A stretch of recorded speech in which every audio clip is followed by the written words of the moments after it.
honestly did. I signed the whole banana.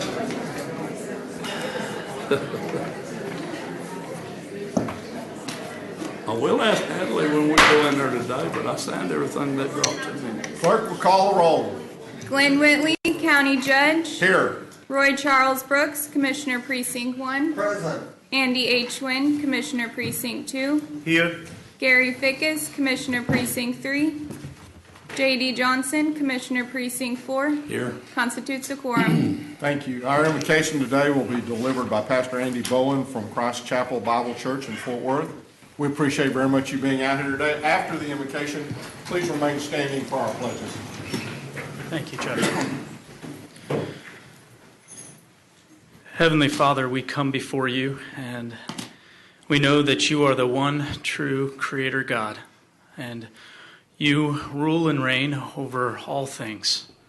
We thank you that you have appointed these men and women to serve in the roles that you have placed them. Lord, would you give them wisdom? Would you give them guidance? Would you lead them with their eye upon your goodness in your truth? We thank you so much that you are a God of gracious, loving kindness. And I pray that as you lead them, you would give them an eye that sees you, who you are, and that in all things, Lord, we would each recognize that we will return all things back to you upon your return. We thank you and we praise you. It is in Christ's name we pray. Amen. Amen. I pledge allegiance to the flag of the United States of America and to the republic for which it stands, one nation, under God, indivisible, with liberty and justice for all. Honor the Texas flag. I pledge allegiance to thee, Texas, one state, under God, one and indivisible. Thank you, Pastor, for being on here.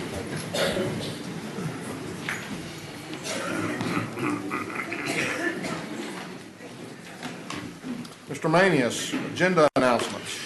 Thank you, Honor. Members of the court, we have several announcements relating to the agenda today.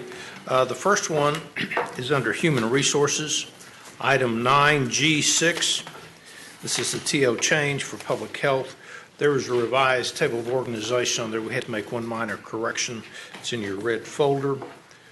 Also, under the briefing agenda, item 12A, there is a PowerPoint also in your red folder as it relates to that particular item. Just remind the court that we do have two public hearings this morning that are not on consent. And also, this week we've got several activities going on. And Judge, I believe you have an activity at lunch today. Yes, this is the kickoff, and I want to ask TD to come on up and mark. This is the kickoff of our United Way campaign, and we will once again be challenging the city of Fort Worth. The mayor and I haven't quite figured out what the challenge is going to be yet, but we will do that, and we will once again beat the city of Fort Worth. Last year we beat them by about 4 cents, I think it was. It was 4 cents ahead. But it was still a victory, and I still remind Mayor Price that had someone, and I'm saying this because I really want to encourage you to give what you can give, because had anyone in the city of Fort Worth given $275 to anything in the United Way, they would have beat us. So we need y'all to step up this year, and and to start it all off, I'll be cooking hamburgers after court today.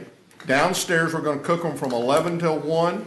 $8. You get all the fixings. You get water. You get chips. And you get a hamburger, and we'll put cheese on there if you want cheese on there. So, again, this is an exciting time. Appreciate y'all being here. Any comments y'all would like to make at this time? But before you do that, TD, just because this is an all-male body up here doesn't mean you have to leave the women sitting in the seats. No, y'all come on up too. Y'all come on up too. Oh, please. Come on, Faye, don't stay Come on, back there. Faye. Let's bring up Dr. Faye Ballou on our staff and everybody's favorite humanitarian, Leah King. Judge and Commissioners, I just want to say thank you for running the campaign again this year and allowing your United Way to serve the citizens of Tarrant County. We have stepped up our game, and we have stepped it up in relevance and answered the call of things like Westchester Plaza, long-term recovery for those who have fled Houston and are staying in Tarrant County. And we've done that even as we've doubled down on our continuing support of the things that make up the social fabric of our county. That income stability, that education, and those health elements. And we've even expanded those this year, including Asthma 411 and classroom health on our pledge card. So as we seek to be more and more and more ingrained in the county, we appreciate your support so we can make it happen, and your leadership. Judge, it is a horse race. 4 cents ahead was a pretty close race with the city, and I'm impressed that you're stepping up and issuing that challenge again, and let's bring that race on. I told the Mayor's Council last night that they ought to have some cities that got into the competition. Hopefully they'll do that. As you mentioned, we did an Asthma 411 around Tarrant County this year where we offered nebulizers to every school district and as well as to the private schools. We've still got some that we need to expand that in, but as TD mentioned, they actually added an account called Kids Health on the form that you can give to. Also for the last number of years, we have encouraged, and you can give to the Tarrant County Law Enforcement Memorial, and you're going to hear more about that today, so I hope you'll consider that also as you consider your pledge. United Way does great work. We appreciate very much your contributions in the past to the folks and to the citizens of Tarrant County. The Learn, Earn, and Live Well campaign, I think, has been something that I've been very impressed with, and I know that you will continue to do that into the future. I want to thank you all very much for being here today to help kick off the campaign. Well, thank you, Judge. I appreciate it. Our campaign chair this year, Mark Nurden, is here. Mark, you want to say anything? Sure. Do it. Just make a few comments. Judge, Commissioners, want to add my thanks for allowing us to be here today. We really appreciate it. And to all of you and to the other elected officials and employees of Tarrant County, I want to say thank you for the job that you do for us as citizens of this great county. You know, Judge, I believe that we live in the greatest county in the greatest state in the greatest country in the world. There are a lot of really good things going for us here in Tarrant County. And as you know, there are challenges. There are challenges that we need to tackle. And there are challenges that I believe that government was neither designed nor intended to address. And that's where United Way comes in, through our public philanthropy effort. We can bring people together, like-minded individuals, and we can leverage your contributions with all the other citizens within this great county to address the issues that are facing us. And so I thank you for your support. I thank you for all of the things that you do to help make this county the greatest county in the country in which to live. You bet. Thank now, you. I saved the best for last. Faye, Leah, y'all just step up here and make any... Come on, Faye. Now, we all know that Faye is really the person that drives everything here, so we appreciate everything that she does, and we appreciate everything that you do. I'm going to serve as your chief instigator, so I'm going to be talking to the city and talking to you guys to keep it egged on. Oh, really? We want this to be as fun and energetic as it has been in every year, and we look forward to your participation, and we look forward to supporting your efforts in any way you need us. Well, and I will tell you, I have worked with Faye for many, many years. She out in Northeast. She's on the school board at HEB. So she has done a tremendous amount of work for, I know, our community, especially that Northeast community, but also for United Way. And we appreciate that very much, Faye. Thank you very much. So thank y'all.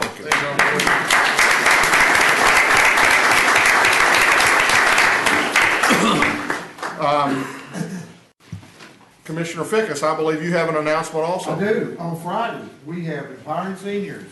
These may be in your seats, or might have been. Thank you, thank you. It's Friday, 9 to 2. We're going to have a great day. We've got Neil Sperry and Troy Dungan there. We're gonna have health screenings. We've got lots of food. We've got 11 different restaurants serving food. It's gonna be a great day, a lot of fun, and we expect a great turnout. So get out there. We got plenty of places to park, and we'll get you into the building. Thank you. Thank you, sir.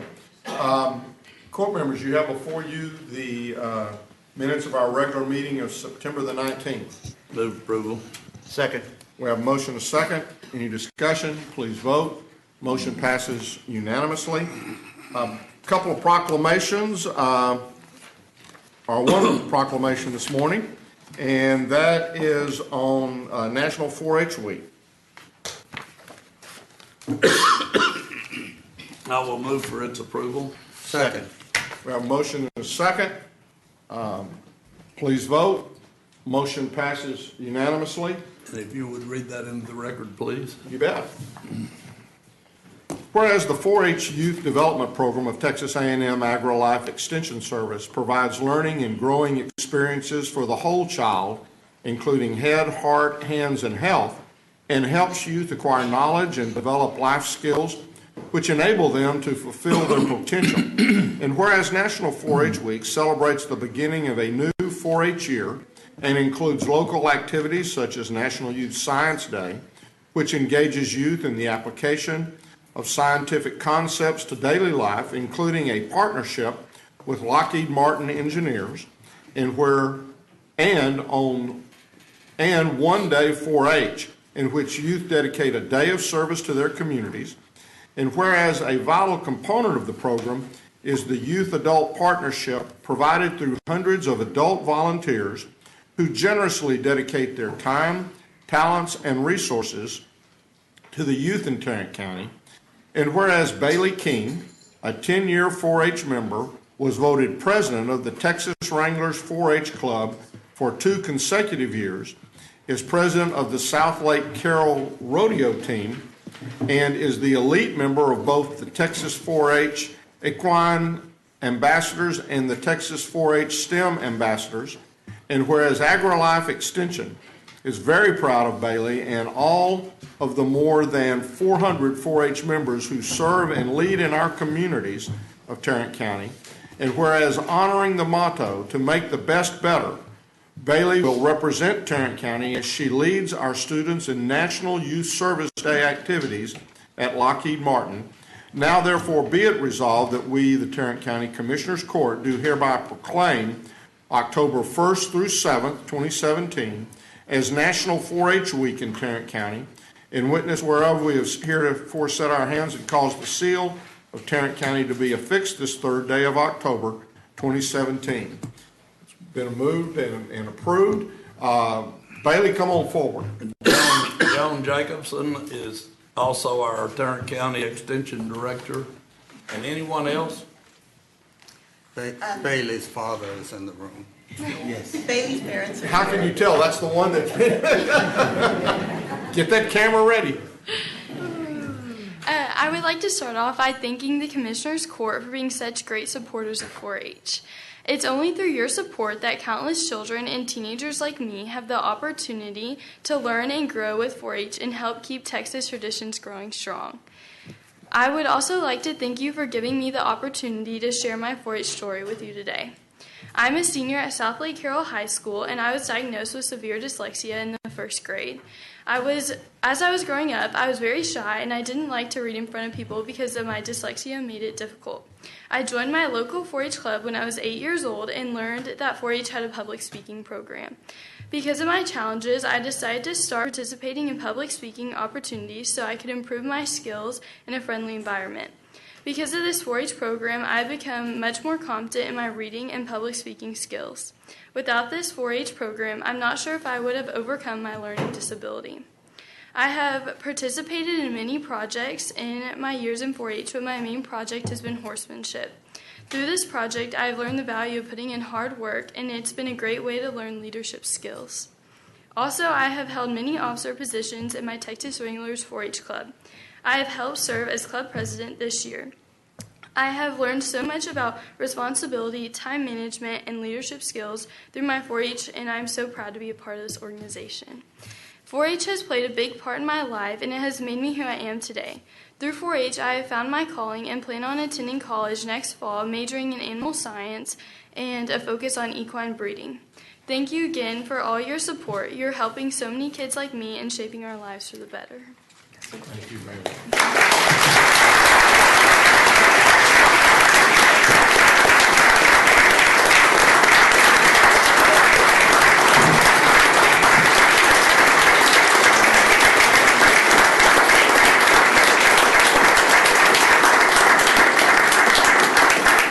Okay, y'all turn around and get some pictures.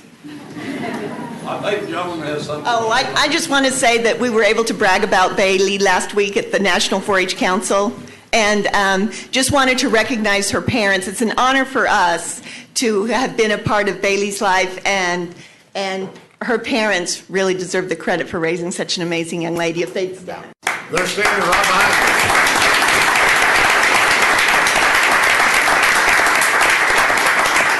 Okay, they're going to turn around. They're going to get a whole bunch of pictures.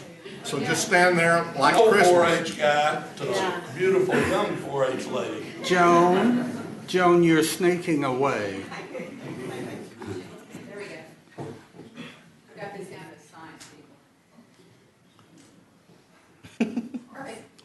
Now, wait a minute. You're not anywhere near finished. Just stand up there because there's a whole lot of people behind you.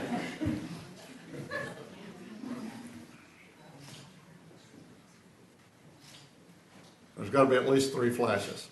There you go. Okay, has everybody else got all any other photos? All right. Thank you for being here today. Bailey, you did great. Thank you.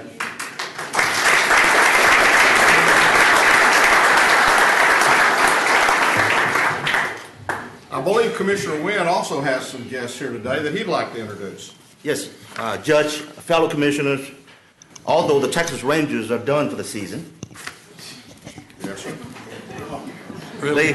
they continue to score victories for our community through the Texas Rangers and Richard Green Scholar Program. This morning we have the pleasure of welcoming 6 Texas Rangers and Richard Green Scholars with us. I would like to introduce them to you as well as our audience this morning so we can cheer for them and urge them to become leaders and productive citizens for our community. First, Arlington High School, Isaac James, class rank 10 out of 659.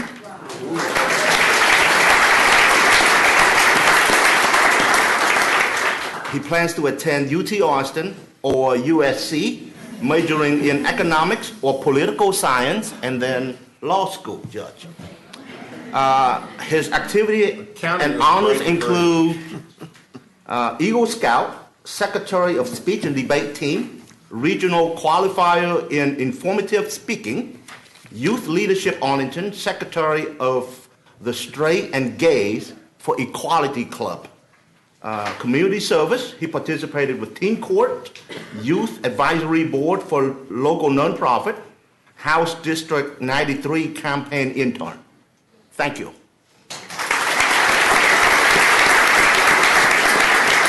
can sit down. From Bowie High School, Angeli Moorhead.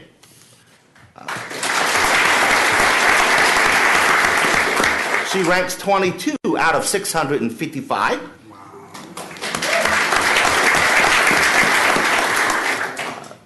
She's thinking about studying psychology or human resources. She would like to become a physician assistant.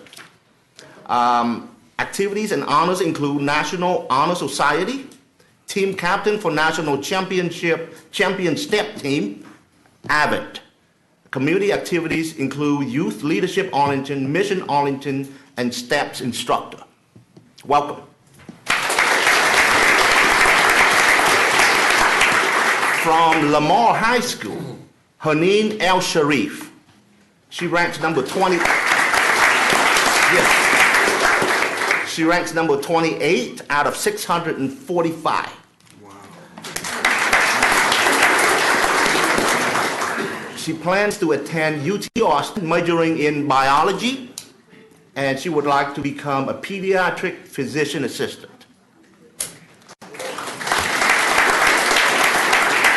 She is the president of the Student Council, president of the junior class, AISD Student Leadership Advisory Board, IB. What does IB stand for? International Baccalaureate. Okay. Yes. National Honor Society, Key Club, Science National Honor Society, captain of the varsity volleyball team, Varsity Heart Award. She volunteered for various organizations within the community. Welcome.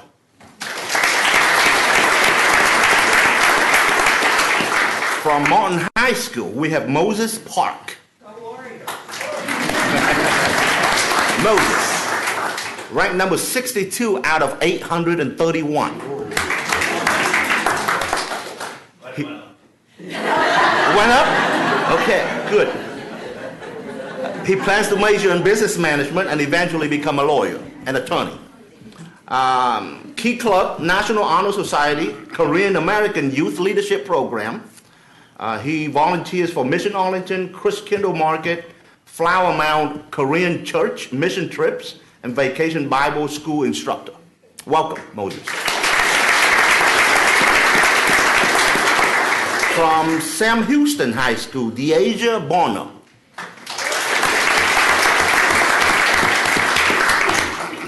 She ranked number 6 out of 891.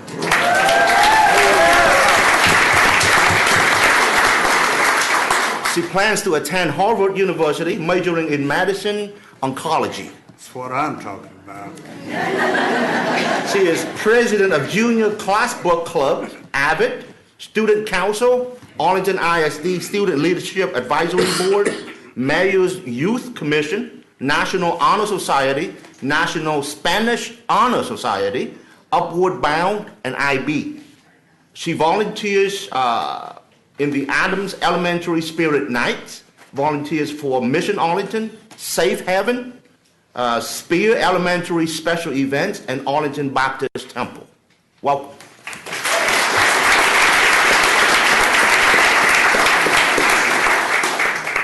Last but certainly not least, Ms. Phương Do from Seguin High School. She ranked 6 out of 403 students. And her mother is with her, Ms. Huang Hun, is here with us as well. She plans to major in pharmacy healthcare, attending UT Austin, right? She participates in National Honor Society, National Art Honor Society, Orchestra Officer, Tennis, Environmental Club, STEM Sisters, and FCCLA Award. What does that stand for? Family, Community, Career, Leadership of America, and I'm the president. And we focus basically on community and giving back and helping to focus on STAR events, which is like we cover environmental issues, and we do competition, trying to spread awareness to the community. Thank you.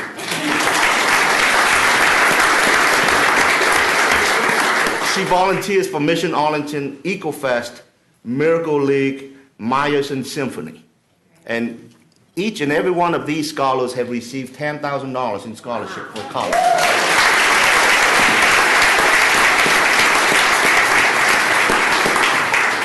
And within the next year, these young men and women will work with Tarrant County through my office to learn more about local government, about transportation, health care, providing that safety net services for our community. And hopefully, upon graduation, you will come back and build a life here in Tarrant County, right? Okay, thank you. Welcome.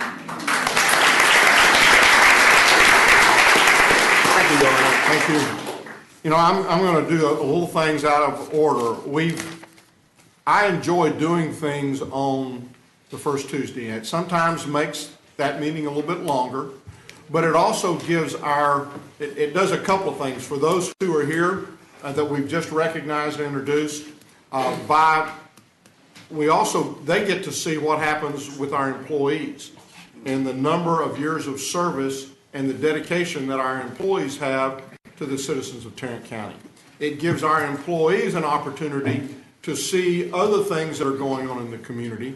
It also highlights the United Way campaign, which we've done earlier. And today in particular, I'm going to go out of order a little bit because we have been looking at planning, taking suggestions for our law enforcement memorial for the last year. Really, Commissioner Johnson started this a couple of years ago, but we've really kind of gotten into this. We've had a lot of help. The committee is made up of the DA, the sheriff, myself, and Commissioner Johnson. We also had Michael Bennett back in the back. You come on forward. That has helped with this process. And so at this time, I'm going to call Sharon, our criminal DA, and our sheriff up to kind of make a presentation of where we are at this point in time in the process. And again, Mr. Bennett and his firm have volunteered and done a tremendous amount of work for us thus far.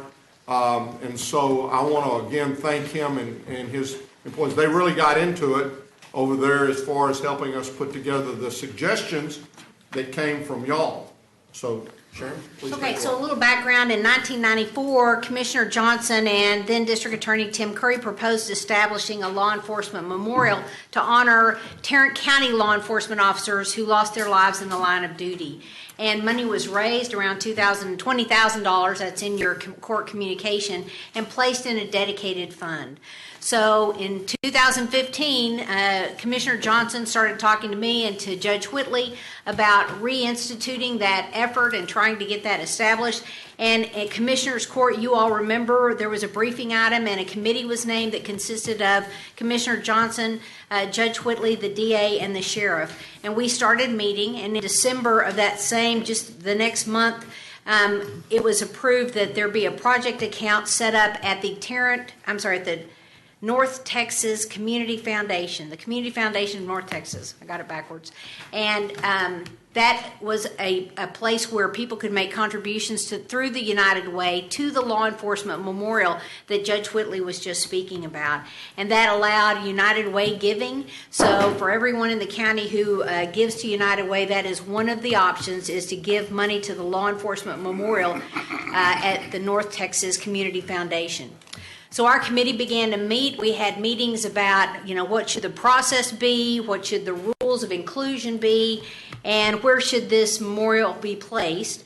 And in May of that 2016, Judge Whitley sent a countywide email to everyone in the county asking for design ideas and talking about the new law enforcement memorial to be placed on the footprint of the original courthouse.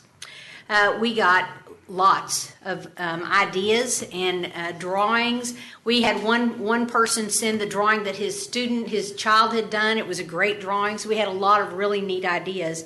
And the committee met and agreed on the design that was submitted by Janice Pledger, who's a Tarrant County employee in the Child Support Office. And we want to congratulate her on that. I don't think she even knew until this good day that she had the winning concept. Wow. And we want to recognize Pat Howell and Jerry DeWeese, who proposed the words for the law enforcement memorial. And we're going to talk a little bit more about that. And of course, thanks to Michael Bennett with Bennett Partners, who donated the architectural designs.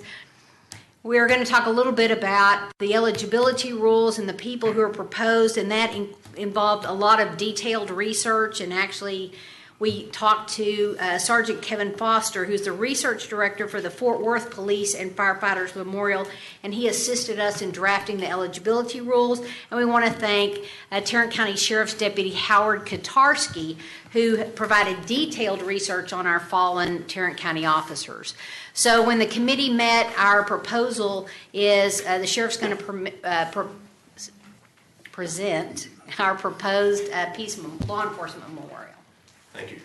And Commissioner Johnson, let me applaud you for your 20-plus year vision of this, of remembering those that gave everything for us. Thank you so much.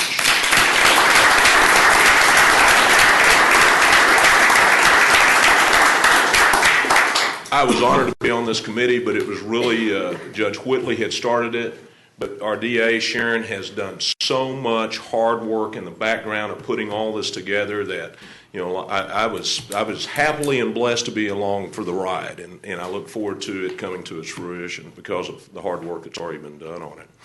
But we do have some slides up here, and we're recommending that this is the west side of the courthouse that you see that memorial in. And the committee looked at that and said, hey, this is where we'd like to see this. And if you see that slide there, that star's kind of tilted up, and the names will go around it. And you can have benches there, and people can see that right off, right there. I think it just is a great exclamation point of our 1895 courthouse. Unfortunately, some of the names that are going to be on there were killed before the courthouse was even there. But so we'll go back in antiquity and look at that. But I think we've got, I don't know who runs the slides.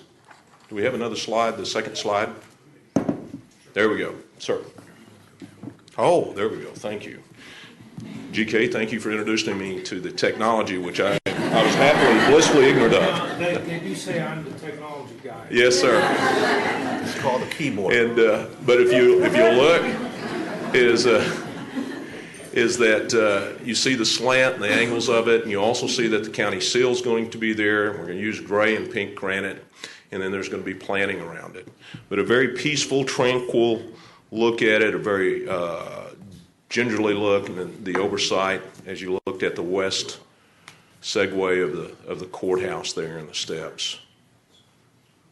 But it's just a beautiful location with a beautiful process, and as you look at it from another angle. But I think it's something that we can be very proud of. It's going to stand forever. And these people who have given everything for us, they will be able to be seen and remembered very openly. And I think it's just an incredible process. There's the angle from, I guess, the Weatherford side, as you see it, and see people out there and how that would look.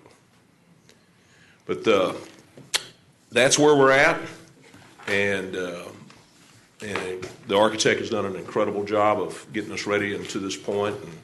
And like I said, it is beautiful. It's tranquil, and I think within the boundaries of Tarrant County that it's not some huge monument, but it's something that sure presents well and humbly recognizes the service of our great servants. Sheriff, what are the words that surround the monument? The words that were chosen. Which ones did we? Right there. And again, Pat Howell and Jerry DeWee said this: the greatest love you can show is to give your life for others. And that will be on the back side. That'll be on the back side. And then the names will be around the, they're on the top, I believe. Yes, that is correct. And there'll probably be little stars that separate each one. Between each name. That also deters folks from maybe riding a skateboard around. Yeah. Or sitting. Sitting. Yeah. Your Honor, I think it's worth mentioning that Mr. Howe's brother will be on that. That's right. Pat Howell's brother will be on. And I think, Sharon, do you want to, go ahead. So we want to, now that we're looking at the slides and this beautiful design, I specifically want to note Michael Bennett, who you indicated earlier, because not only did he prepare this design, but he met with the committee on several occasions as we talked about the designs and what would work, what would be best served for the look of the courthouse, and then he gave all that time that he spent with us, and as well as the design. So Michael Bennett with Bennett.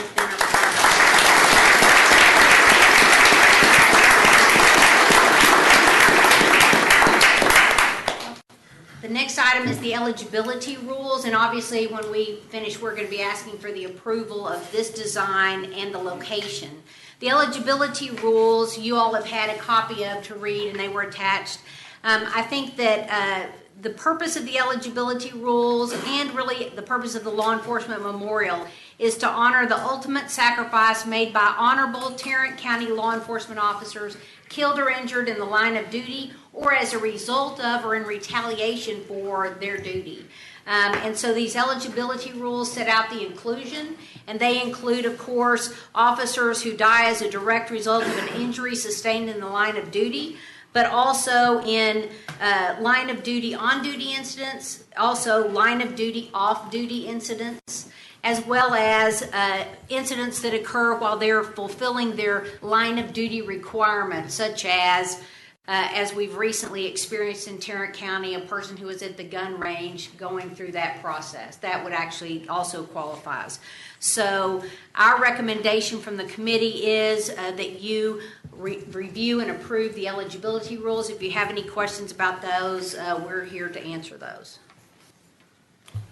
Are we prepared to do that now? I believe we are. I would move approval. Second. And so that motion is approval of the eligibility requirements. It's approval of the location. It is approval of the design. Yes, and I'm sorry to interrupt. The last thing is to request those funds that you raised and kept in a secure place be transferred to the community foundation, so that can be part of the building blocks for raising the money for the building of this foundation, of this memorial. Right. So, given that, is there any further discussion? How do we contribute to the fund? You contribute to the fund through United Way, or I think you can actually give a direct contribution by just contacting the Community Foundation of North Texas and making a contribution to the Law Enforcement Memorial Fund. We chose to go that direction because there's some question as to whether or not you make the contribution out to Tarrant County, whether it is actually a It's not a 501c3. Yeah, it's not a 501c3, and so therefore you'd have to negotiate with the IRS if they were to come in and ask you to support that contribution. So by doing it that way, we assure that those contributions will be tax deductible. And that's why, again, it will be on your United Way form, or you can give. It won't actually be on the form, but you can give through other.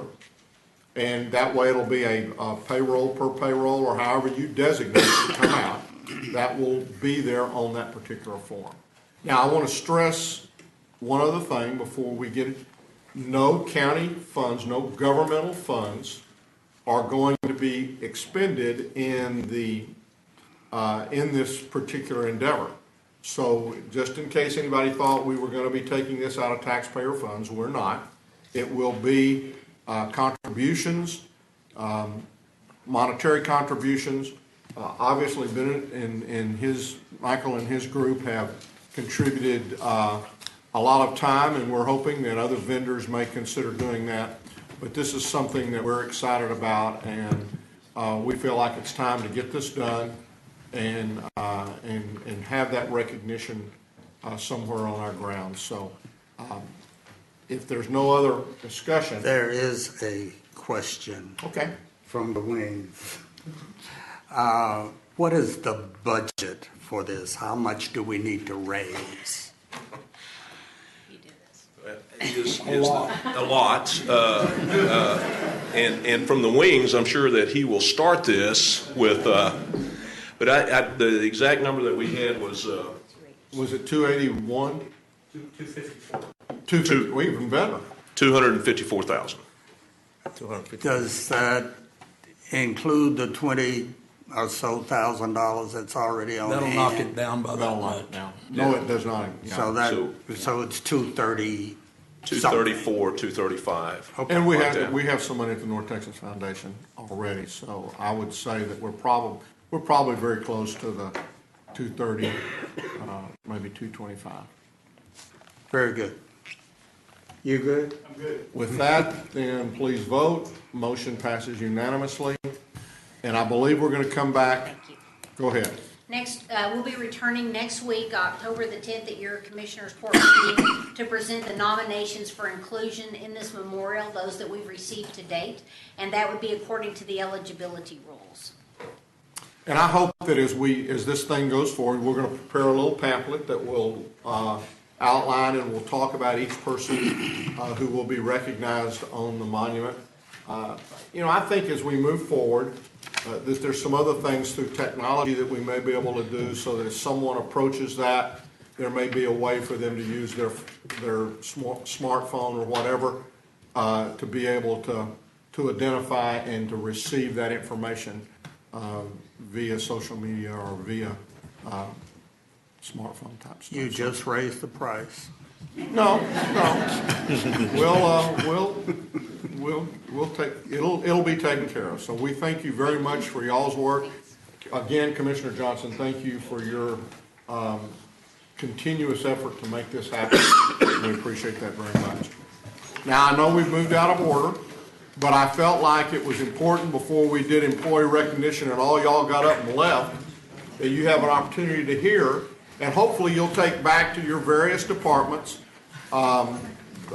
what you have heard here today, not only with regards to the law enforcement memorial, but also with regards to United Way and some of the other things that we've discussed.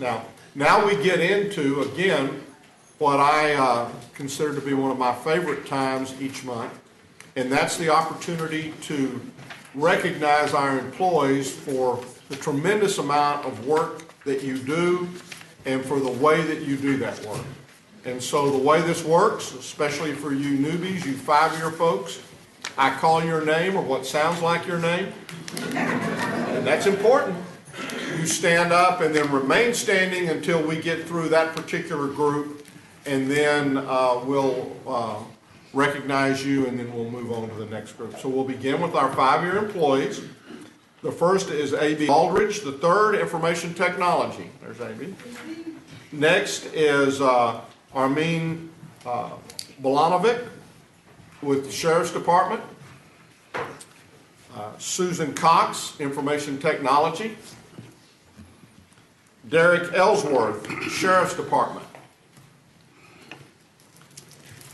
Irene Erkenbach. Boy, I bet I didn't do that one right. Number 1, Precinct 1. Emily Erickson, Sheriff's Department. Vicki Hall, Medical Examiner's Office. Tara Higgs, Sheriff's Department. Anthony Henderson, Sheriff's Department. Jessica Holloway, Public Health. Damon Hooper, Sheriff's Department. Matthew Jones, Auditor's Office. Matthew. Jessica Carley, Transportation Services. Christopher Kemp, Domestic Relations. Run! Jonathan Maynard, Sheriff's Department. Ray McGruff, Sheriff's Department. Isaac O'Kee, Sheriff's Department. Jacqueline Rice, Sheriff's Department. Dennis Russell, Sheriff's Department. Rachel Small, Sheriff's Department. Kendrick Wiltz, Sheriff's Department. These are our 5-year employees. Let's give them a applause.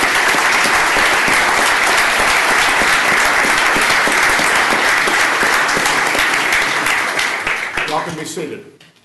Now for our 10-year employees, Lindsay Darnell, Tax Office. Christine Dooling, I'll bet, Criminal District Attorney's Office. Linda Finley, Tax Office. Gil Flores, Public Health. Back in the back. Robert Floyd, Sheriff's Department. Judy Lowe, Jury Administration. Anna Morello, Cooperative Extension. Bring your own chair in section there. Shannon Nichols, Constable, Precinct 7. Mariah Rea, Sheriff's Department. Michelle Schultz, Public Health. Teresa Shelby, County Clerk's Office. Lee Sorrells, Criminal District Attorney's Office. Robert Sporazzo, Sheriff's Department.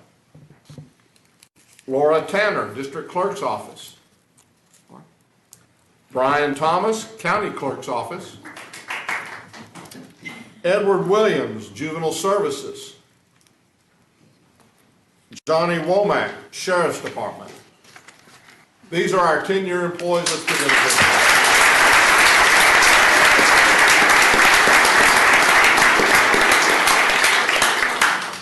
Now for our 15-year employees. Holly Allen, Tax Office. Holly. Christy Hendricks, Purchasing. Joshua Hornsby, Constable Precinct 5. Keisha Leatherman, Public Health. There you are, back in the back. Daniel Moody, Sheriff's Department. Joella Murphy, Criminal District Attorney's Office. Mary Rios, Criminal District Attorney's Office. Melanie Van, Sheriff's Department. Tanya Weiss, District Clerk's Office. Rachel Whittis, Sheriff's Department. These are our 15-year employees listed.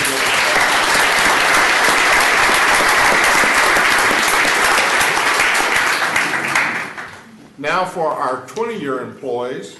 Elaine Allen, Public Health. Janet Alums, Tax Office. Terry Bacon, Public Health. Gloria Banda, Public Health. Did we have an outbreak of something 20 years ago? Because there's a whole lot more of public health coming up. Kendra Baylor White, Sheriff's Department. Kimberly Bowles, Sheriff's Department. Dolores Goodspeed, Public Health. I forgot Jeanette Darden, Public Health. You thought I'd missed you, didn't you? You said, but it wouldn't have been long before one of these people up here had been telling me. He did miss you. Diane, now I've lost my place. Diane Harden, Public Health. There she is. Deborah Jones, Public Health. I still want to know what the outbreak was. 15 years ago. Paula Killip, Domestic Relations, 20 years ago. Teal Wynn, Public Health. Good job. That's really good. He practiced with me before we started. Try this one, Judge. Kang Fon. Más o menos. Well, I think that means it was just barely pronounceable. Beatrice Rivas, Human Services. And Sharon Winchell Jones, Public Health. Back in the back. Back in the back. These are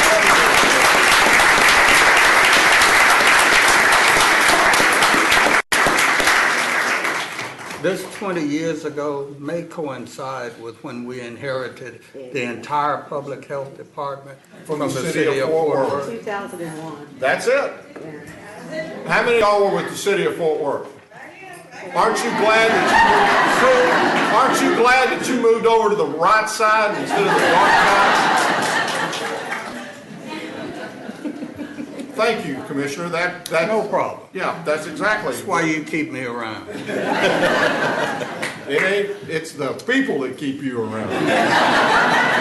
And don't forget it. That's right. All of us, it's the people that keep us around. Now for our 25-year employees. Our first one is Karen Edmondson. Is Karen here? There she is. Started out in the tax office as a registration clerk, then moved over as a title clerk, was a career supervisor for 12 years and is now the office manager and has been that for, I guess, the last 5 years. She said, I'll ask her about her memorable moments. And she says, yeah, it was one of those days I had to come down to the county because it was icy. And we actually got sworn in on that icy day. And I didn't know whether that was, I guess you had to come down on an icy day because it was January the 1st. It was. So that wasn't totally my fault. And I'm appreciative of knowing that. In fact, if it was a holiday, it wasn't my fault at all. When I ask her again what she liked most, as we hear so often, it's the people that she's had a chance to work with over the years with the county. But also, she said, it's the way the folks that she works with work with the citizens that come in front of them. And the treatment that they give to those citizens and how much that they really try to help them out in whatever their questions may be or whatever reason that they may be down here for. When I asked her if there was anything else, she said, you know, I came to Tarrant County because a lady who worked here, Barbara Martin, told her that she ought to work at the county. And she said, I got to looking at it and I applied, and she said, I am so thankful that Barbara told me to do that. She's worked under 3 different tax assessors, and she said, you know, I kind of hope I'm here for another 25 years.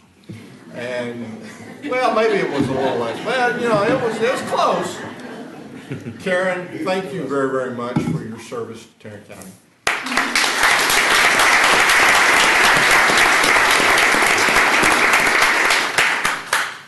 Next is Howard Johnson. Is Howard here? There he is. Okay. Started out in the sheriff's office as a booking clerk in what was then the new correction center. Was promoted to jailer. He worked the midnight shift so that he could go to school and become a peace officer, get his peace officer certification. Been a peace officer now for 23 years. He ran the kitchen operations for a while, then went to patrol, and then was a detective. And now he is with the auto theft task force. When I asked him about a memorable moment, he said it was when he got to go to a criminal investigation division, because he said that was one of my original goals. He said that's one of the reasons that I came here, and it's something that I have enjoyed very much. When I asked him what he liked most, it was the people that he'd had a chance to work with.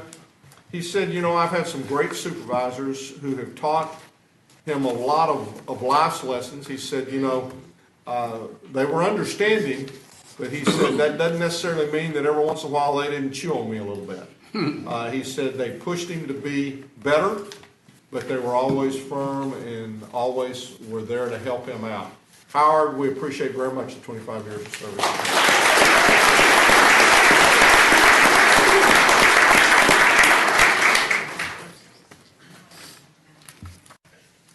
Next is Jonathan Mata, criminal CSCD. There he is. Come on in here. Don't just sit back there in the back.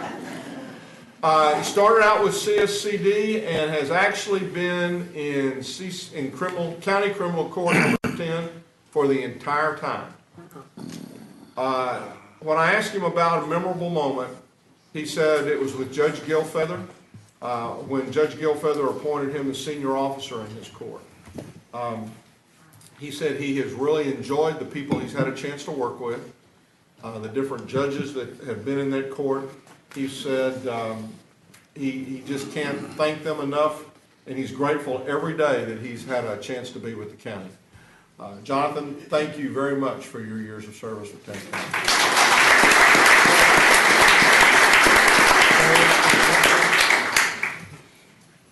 Next is Mark Mcdougall, Sheriff's Office for 25 years. There's Mark. Started out in the Sheriff's Office and booking in the Correction Center. Spent time in patrol and courts. For a while, he was a school liaison there at Eagle Mountain School. Then he went to Warren's, and he's been there for about 15 years. When I asked him about memorable moments, he said, well, over 25 years, he's gotten to the point where he's forgotten a few. But he says, I can always tell you that working the back door of the jail on the midnight shift always produces a few interesting observations, I'll just say. He'd always wanted to be in warrants, and he is, and so that's something he really enjoys. When I asked him about anything else, he said, family is extremely important. He, he's done things and worked shifts so that he could spend time with his family. He has a son. His son is Matt. Matt's 15, and he says, I just love doing camping. I just love spending as much time with his family and with his son. Mark, we appreciate your service to Tarrant County, and we appreciate your dedication to your family. Thank you very much.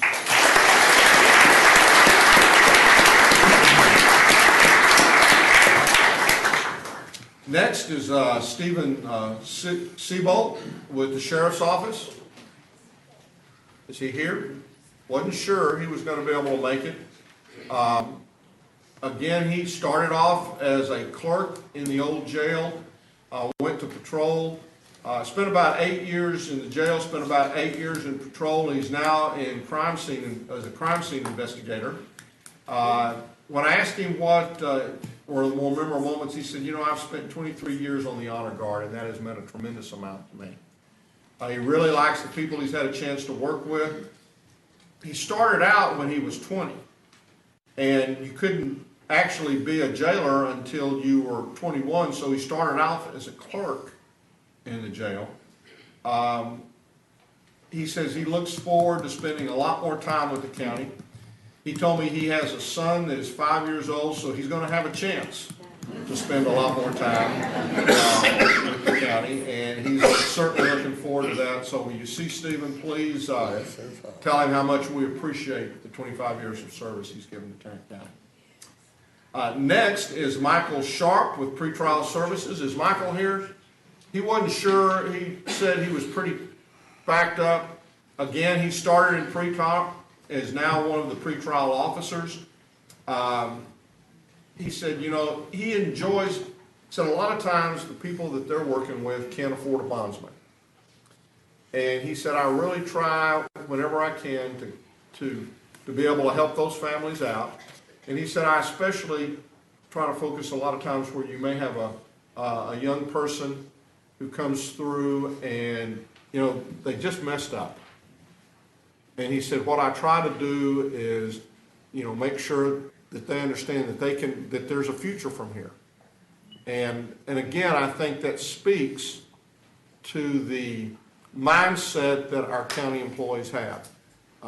Some of them catch the citizens at not the best time in their lives, but they still try to help them get back on track. And that, I think, is the attitude that a lot of our folks take. He said, I hope to be here maybe another 25 years. So if you see Michael, please tell him how much we appreciate his service. Next is Laura Yanis. Is Laura here? Yes.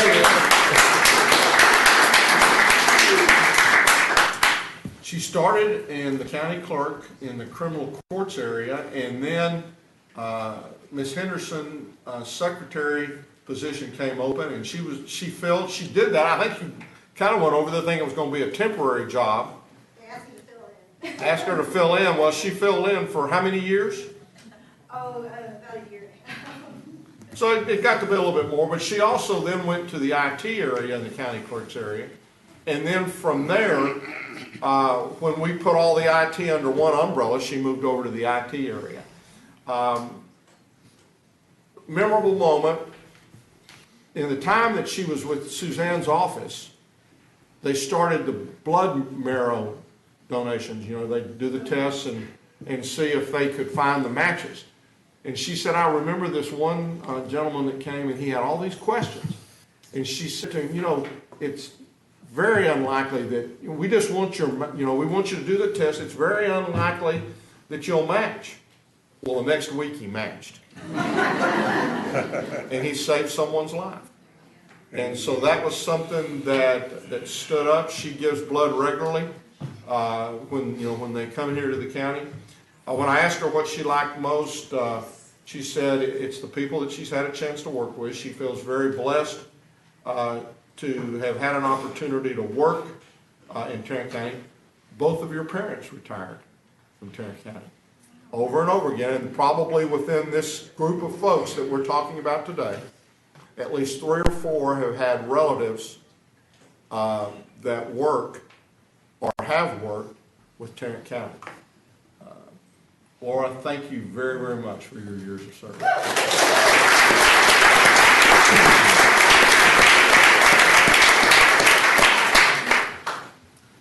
Next is Maria Blandon. Blandran, 30 years. 30 years. Now, she started out as a housing clerk and then in a bookkeeper. Moved to the auditor's office, I guess about, now that would have probably been about 6 years ago now.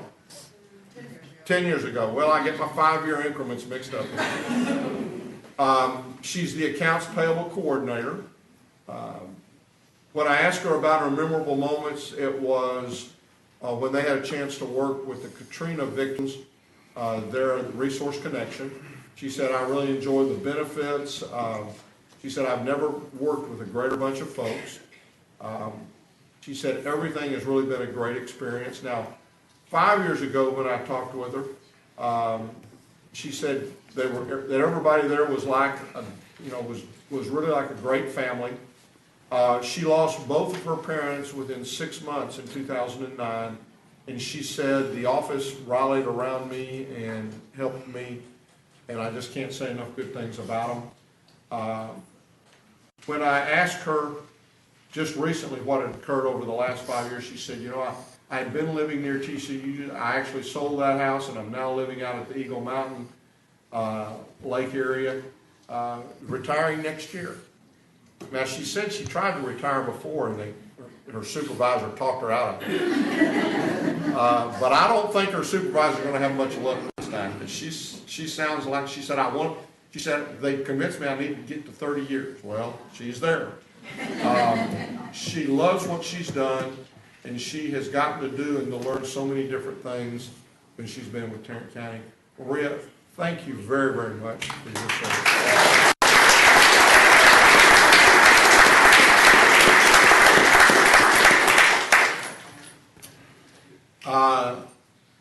Our final person this month is Charles Brogdon with the Sheriff's Investigator. 30 years of service. Now, he started out in the jail when he was 21 and worked there for, I guess, about 11 years, worked the floors, and then booking in APHIS. Went to crime scene, was promoted to sergeant, moved to patrol, and then left patrol in March and is now in CID. One of memorable moments, he said, always nervous about elections. He said he was, being there at the creation of the crime scene areas, his promotions. He also went to the FBI Academy for Advanced Fingerprint course and graduated from that, and that was something that meant a lot to him. When I asked him what he liked most, it was the family atmosphere, the stability. 5 years ago, when I asked him what had occurred, he basically said his son had graduated from high school and was in the Army at Fort Carson. He said, I still really enjoy being at Tarrant County. And then when I talked to him this time, his son now works for the sheriff's office in booking, and his wife had worked for the sheriff's office and left, and this year she came back. Now, are either your son or your wife, were they able to make it today?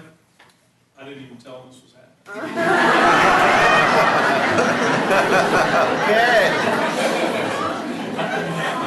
Good luck with that. I'm just gonna guess that somebody in this room might drop a hint, and that you're probably going to be in trouble by the time you get home, if not by the time you get back to your office. But they, again, here's another one, the family. And so we just appreciate Charles very, very much for 30 years of service he's given to Tarrant County. Thank you.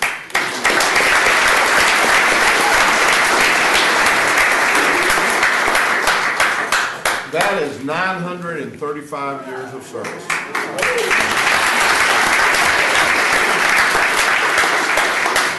And we appreciate every one of you. We've got refreshments back in 504C. Don't eat too much because we got hamburgers downstairs. And we can get started here. So thank y'all very, very much for your service to Tarrant County. Let's give them one more big hand.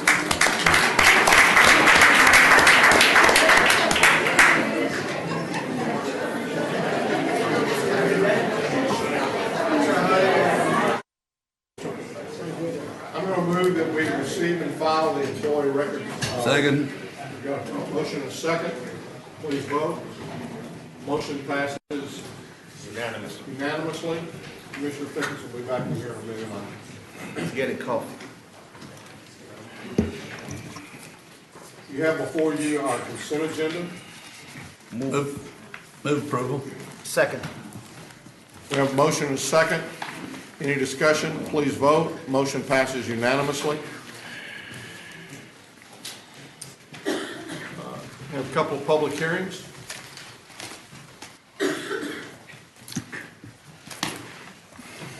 County Clerk. Yes, Your Honor, and I'll start these. Basically, there's a requirement annually that both the county and the district clerk can have a public hearing as it relates to their annual plan for preservation and restoration. Those plans have been we've made the notification that there will be a public hearing today, and we're going to ask that you conduct those public hearings. The first one is county clerk. So, Ms. Garcia. I will open the public hearing now to consider the county clerk's records archive, preservation, restoration, and archive. Is there anyone here wishing to speak to this matter? There being none, then I will close the public hearing. Your Honor, what we're recommending is that the Commissioners Court adopt the plan. So moved. Second. We have a motion and a second. Any discussion? Please vote. Motion passes unanimously. Thank you. Thank you. I will now open the public hearing to consider the annual plan for preservation and restoration of the district clerk's records archive. Is there anyone here wishing to speak to this matter? There being none, then I will close the public hearing. Do I have a motion to approve? So moved. Second. We have a motion to second. Please vote. Motion passes unanimously. Thank you, Mr. Waller. Okay, Mr. Manius? Thank you, Your Honor. Members of the Court, we have 4 additional items to bring to you. The first one concerns nomination for candidates of the Tarrant Appraisal District's Board of Directors.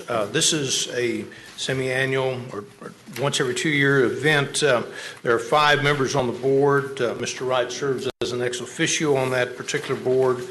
Out of the 5,000 votes that are cast, the county has 541 votes. In every jurisdiction that participates has the ability to nominate up to 5 individuals. I know Commissioner Wynn has given me a list of a person that he would like to nominate. This has to be into the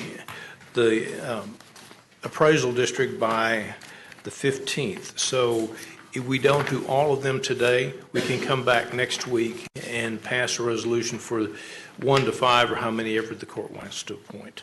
I will be renominating Johnny Bennett.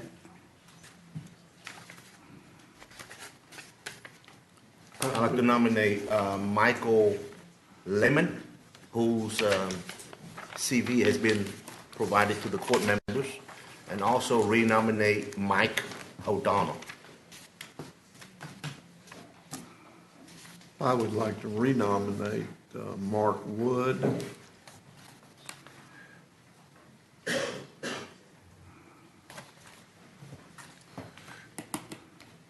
And with that, I think we've got 3, and that means that if sometime between now and next week. We have 4 right now with those. Oh, that's fine. Okay. So if there's another individual, then we'll prepare that order and we'll vote on it next Tuesday. Okay. Okay. Very good.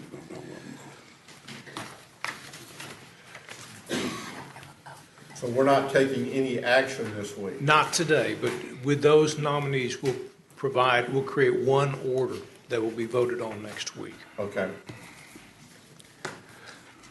Members of the court, if we can now move to item number 2, we're recommending that the Commissioners Court approve the 2017 holiday season meeting schedule. Move for approval. Second. We have a motion to second. Any discussion? Please vote. Motion passes unanimously. Members of the court, on item number 3, we're requesting that the Commissioners Court approve a contract between Tarrant County and Old Man Productions for the filming of several movie scenes in the Criminal Courts building. Move for approval. Second. We have a motion to second. What is the compensation? It's $2,100, plus it'll include any overtime and the cost of facilities individual and a sheriff's department individual who will be working for security and building related activities.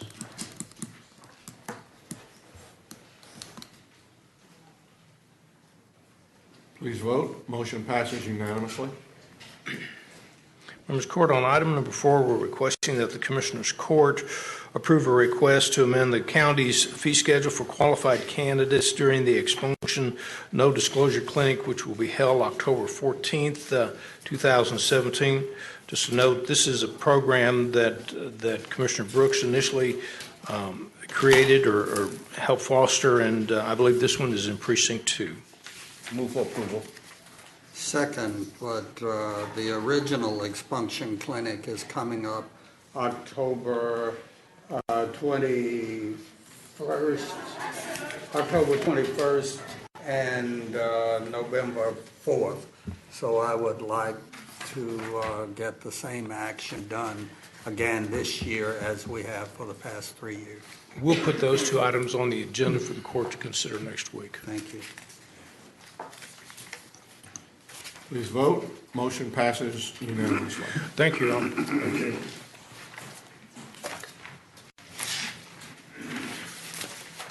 Siebolt. We have 2 items we're asking the court to consider. The first is to receive and file the Tarrant County financial statements for the period ended August 30th, 2017. Move to receive and file. Second. We have a motion to second. Any discussion? Please vote. Motion passes unanimously.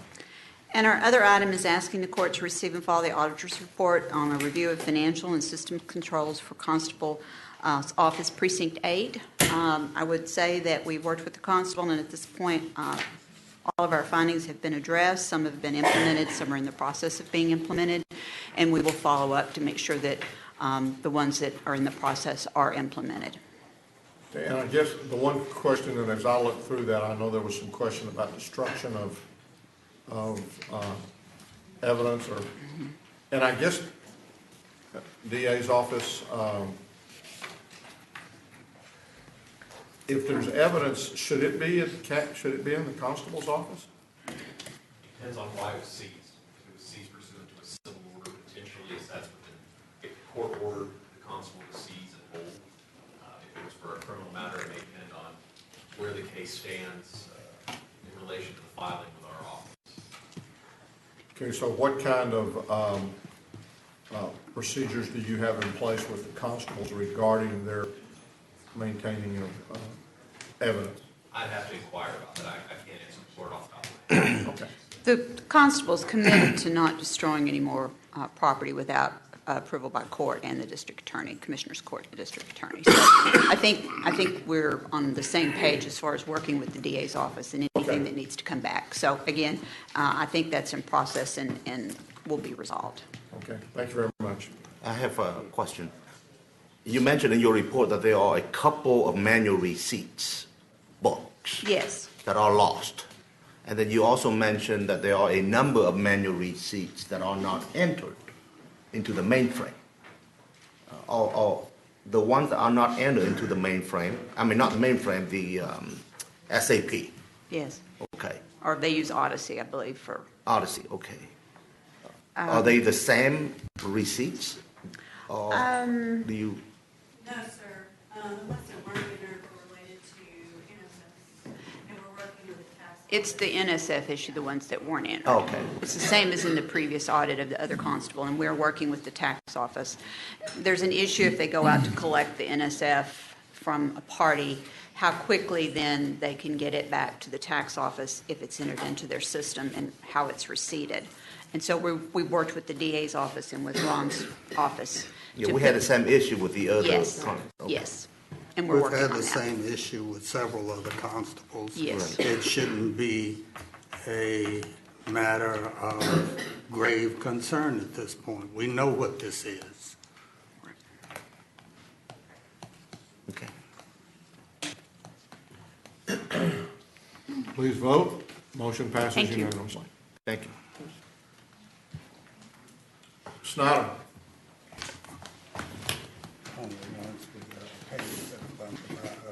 First item today is the recommendation of payment of claims from the Risk Management Board. The first one is to Next Claim Recoveries, and the second one to Cincinnati Insurance Company. Both these are subrogations, and therefore the amounts that's listed on your court communication. Move approval. Second. We have a motion and a second. Any discussion? Please vote. Motion passes unanimously. Thank you. Second one is now that we've had the public hearings on the special purpose funds regarding the county clerk and the district clerk and adopted their plans, we can now approve the budgets for funds 213 and 215.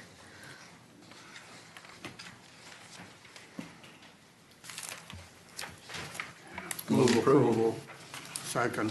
We have a motion and a second. Any discussion? Please vote. Motion passes unanimously.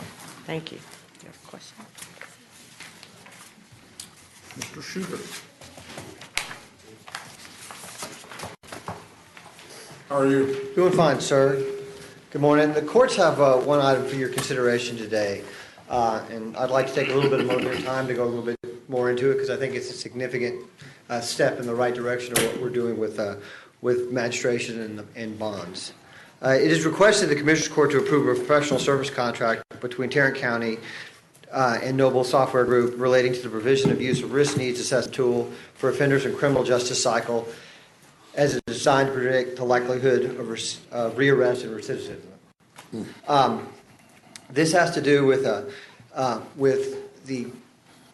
the implementation of a risk assessment as part of the bond hearing. As you are aware, the setting of a bond for a criminal defendant is a critical stage in the criminal case. The magistrates are required to give warnings, adult warnings, and then set a reasonable bail that is sufficiently high enough to give reasonable assurance that somebody shows up and whether in the safety of the community. This is a tool that we're using in response to the civil litigation in Harris County, and during this last legislative session there was an attempt to fix this to the bail system that was pushed in, so we're attempting to respond to that. Through this professional service contract, Tarrant County will have the use of a risk assessment tool that county and city staff will be able to create a risk assessment for magistrate reviews during the 1715 warnings as required by the Code of Criminal Procedures. Magistrates then will have a report to determine the public safety risk of defendants prior to setting a bond. The use of risk assessments to determine the bail is the national standard, but will not be the sole factor in terminations. And no means by using a risk assessment do we take away judicial discretion. The goal of using the risk assessment is to keep low-risk individuals unnecessarily detained before trial and to ensure risky defendants that bond and supervision is set accordingly. The end result will be a decrease in jail population and increase in public safety. Criminal courts have been working with Tarrant County Sheriff's Office, the Criminal District Attorney's Office, and County Administration as we determine the impact of use of this new tool. The actual pricing is for about 100 users.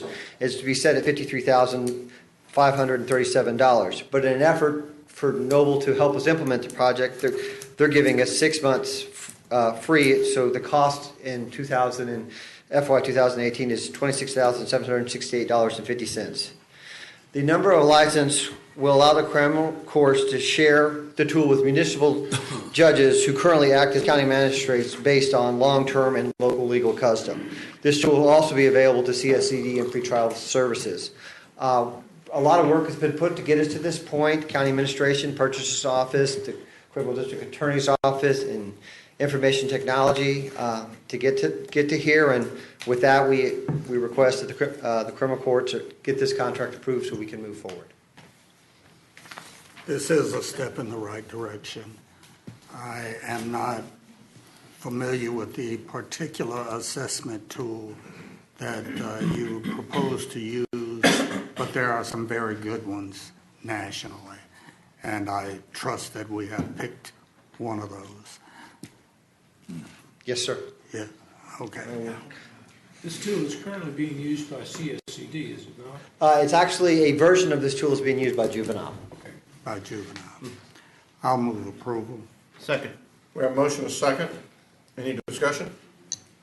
Please vote. Motion passes unanimously. Thank you. Thank you. Elections, Mr. Vickers. Good morning. Good morning. I have 4 items for the court's consideration this morning. Item number 1 is that it's requested that the Commissioners Court approve the list of proposed Election Day polling place changes since the November 8, 2016 election. Move for approval. In November, okay, from the November 8th night. Correct. Okay. We have a motion and a second. Any discussion? Please vote. Motion passes unanimously. Second item on the agenda is it's requested that the Commissioners Court approve the proposed list of precinct combinations and maximum number of clerks that may be appointed at each polling place for the November 7, 2017 election. Move for approval. Second. We have a motion and a second. Any discussion? Please vote. Motion passes unanimously. Third item, it's requested that the Commissioners Court establish the 43 permanent branch early voting sites for the November 7th election. Move for approval. Second. We have a motion and a second. You said permanent. Are you having any temporary voting? We do not have any temporary sites for this election. Please vote. Motion passes unanimously. Last item is requested that the court approves the additional appointments of election judges and alternate judges to fill the vacancies for the term ending on July 31st, 2018. This is a supplemental list that we have previously brought to the court earlier this year. Move approval. Second. We have a motion and a second. Any discussion? Please vote. Motion passes unanimously. Thank you. By the way, Mr. Vickers, Yes, the Vietnamese translation on the Tarrant County early voting location is incorrect. Okay. October is tháng 10, not tháng 4. Okay. Tháng 4 is April. We'll get it corrected. Okay. Thank you. Thank you. Ms. Glenn? Before we go to that, you skipped facility management. I did. And today, I believe, is Mr. Phillips' birthday. Oh.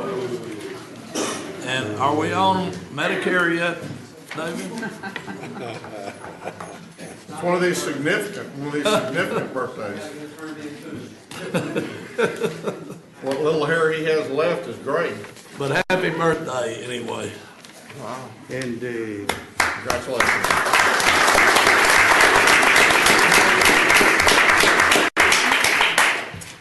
Thank you for that reminder, Commissioner. Yes, now, sir. Ms. Glenn. Move to receive and file personnel agenda. Second. We have a motion and a second. Receive and file personnel agenda. Please vote. Motion passes unanimously. Thank you and good morning. Good morning. We have 2 additional items. Item number 2, we're asking the court to approve a waiver of terminal benefits for the sheriff's office. Sheriff Wayburn is requesting a waiver of 400 vacation hours effective October 4th, the details of which are outlined in your communique. We're estimating that the net savings associated with this request will be approximately $4,100, including fringe benefits to the general fund. Move approval. Second. We have a motion and a second. Any discussion? Please vote. Motion passes unanimously. And our final item, we're asking the court to approve salary administration guideline revisions. These changes simply clarify existing practices and procedures. We're asking your approval effective October 7th. Move approval. Second. We have a motion and a second. Any discussion? Please vote. Motion passes unanimously. And Judge, if you'll allow me, I just want to remind our county employees that we're hosting our annual health fair today. It's on the front lawn from 11:30 to 1 o'clock. We have some exciting stuff happening. We have 25 vendors, some of which include our medical and dental vendors. We have AAA. We have the Alzheimer's Association. We have smoothies, so that's always fun. And we also have free screenings and giveaways. So please join us on the lawn until 1 o'clock. All with hamburgers. And all with hamburgers. I'm sure that was Can't a beat big it. coincidence. No, that was completely coincidental. Good planning, Judge. Lean Good hamburgers. planning. You're welcome. Thank you. Okay. Ms. Parks, come on down.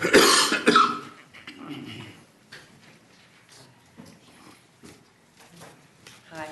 How are you? I'm here to ask for your approval to reimburse Catholic Charities for motel funds from the Tarrant County Disaster Relief Fund to actually for additional motel expenses to house 24 families in the amount of $24,688.76. Move approval. Second. We have a motion, a second. Any discussion? I assume we have this money. Yes, sir, we do. These 24 families will make Tarrant County home, right? That's right. Catholic Charities and Salvation Army and a group of us are working to integrate them into the community. Catholic Charities will follow them for 2 years. Right now they're in the motels, but they have vouchers. And the reason we saw merit in asking for this money is because they're working diligently to get them out of the motels, and they have vouchers to get them into housing. Good. They've also gotten several of them jobs already, and so they're working with them to make them to help them become stable, productive citizens. Commissioner Brooks, you might remember, this is money that we solicited from private vendors for Katrina. Yes. I've just never seen the balance of that fund. This is the balance. That's it? That's it. Okay. And it's in a separate bank account. I've talked with the auditor's office, and we'll document it with the proper backup. Okay. Thank you. Thank you. Please vote. Motion passes unanimously.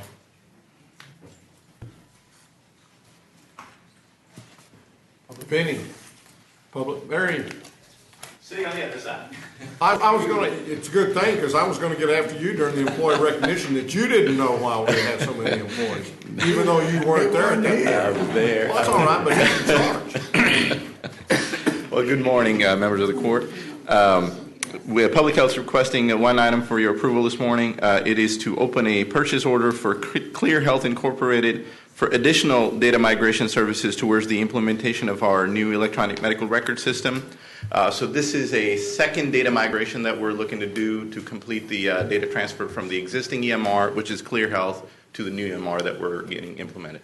What's the new EMR? It's called eClinical Works. Does it interface with the other big systems in town? The technology exists, but we've had preliminary discussions with JPS to see how we can make that work. We have to work around the actual need. It has to be documented, because even though we're partners, we can't just share data. But there has to be documented need, and then the technology bridge has to be, connected. But as I recall, every other hospital, maybe with the possible exception of the UNT Health Science Center, is on Epic. Right. That is correct. It's very expensive. Unfortunately, we couldn't afford it, and they didn't bid on our bid. We had like 11 vendors who bid on the RFP. Epic never bid on it, and even if they did, it's very expensive. Public Health probably couldn't afford it. As long as we can bridge and get there. We intend to eventually develop or acquire some middleware that will allow us to do that. Move approval. Second. We have a motion and a second. Any further discussion? Please vote. Motion passes unanimously. Thank you. Thank you.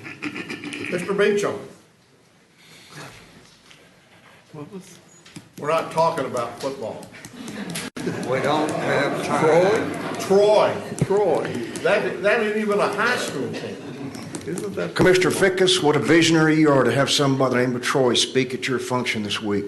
Yes, I understand. And you know, Visionary. Troy is the smallest community that has a division, the big division college. We paid them $985,000 just to come and beat our butts.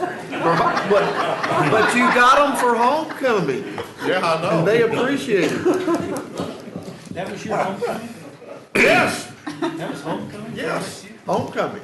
Moving right along. May I make a United Way announcement? Sure. Once again, budget and risk management, human resources and purchasing, the best floor, the third floor, on November 14th, Tuesday after a payday, will be conducting a heat and sweet sale. A what? Heat and sweet sale. What the heck is that? Chili and baked goods. Chili and baked goods. And our analogy is after everybody buys a biscuit burger today, you'll be looking for a big steaming bowl of third floor chili. You just be sure I see you down there buying one of them biscuits. We have 7 business items for your consideration this morning. First item is a bid award recommendation for RFP 2017-109, RFP for Microsoft Project Online Implementation Services. Recommendation be toward the EPM Solutions, the amount of $100,000. If approved, we're seeking contract approval also from the court. What are we using this software for? Is this to manage the project portfolio? Yes, sir, that's correct. This will provide a centralized view of all projects in the portfolio as well as the resources assigned to those projects, giving us greater clarity on where resources are available and when project requests could conceivably start. Thank you, Dr. McKay. Move approval. Second. That's for me and you. We have a motion and a second.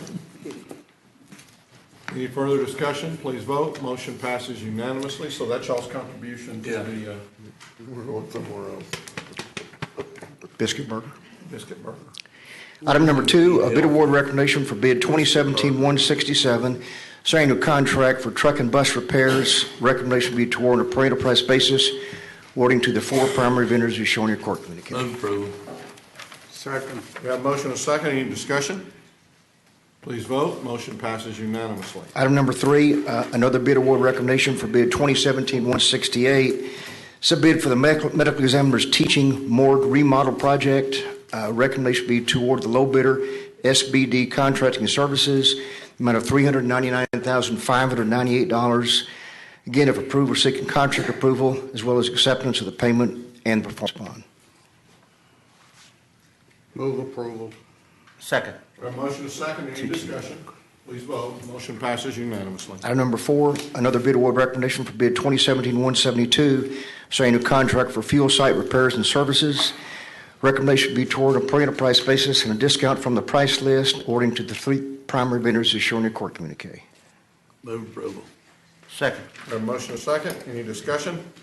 Please vote. Motion passes unanimously. Item number 5, a bid award recommendation for bid 2017-180, signing a contract for the purchase of 3,000 as well as 4,000-gallon water tank bodies and a cabin chassis. Recommendation be toward a per enterprise basis, awarding to Rush Truck Centers and Nice Equipment. Move for approval. Second. We have a motion and a second. Any discussion? Please vote. Motion passes unanimously. Item number 6, item in regards to bid 2017-186. This is a sale of assorted guns from the Criminal District Attorney's Office. Recommendation be toward the high bidder, Phoenix Distributors, who are a federal licensed firearm dealer, amount of $3,380.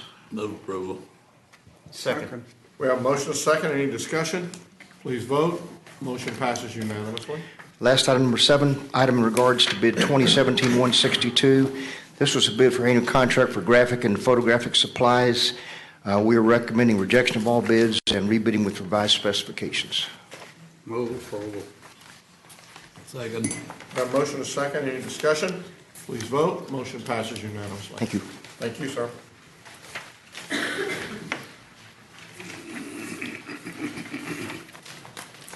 Commissioner Fickus. Yes, I have interlocal agreement with the city of Colleyville. I move for approval. Second. We have a motion and a second. Any discussion? Please vote. Motion passes unanimously. Commissioner Johnson. Have all of these been approved by the DA's office? They have I move approval of item 902A through L. Second. We have a motion and a second. Any discussion? Please vote. Motion passes unanimously. Any appointments today? There being none, then you have before you the claims, including the addendum. Move approval of the claims, including the addendum. Second. We have a motion and a second to approve the claims, including the addendum. Please vote. Motion passes unanimously. Briefing items, Mr. Mays. Thank you, Your Honor. Members of the Court, we have one item to bring to you this morning. It concerns discussion with the county auditor as it relates to RFP 2017-013. And there are a few handouts. Handout. You should have a handout in your red folder this We morning. have them. So we started talking about the process of taking credit cards at the county quite some time back now.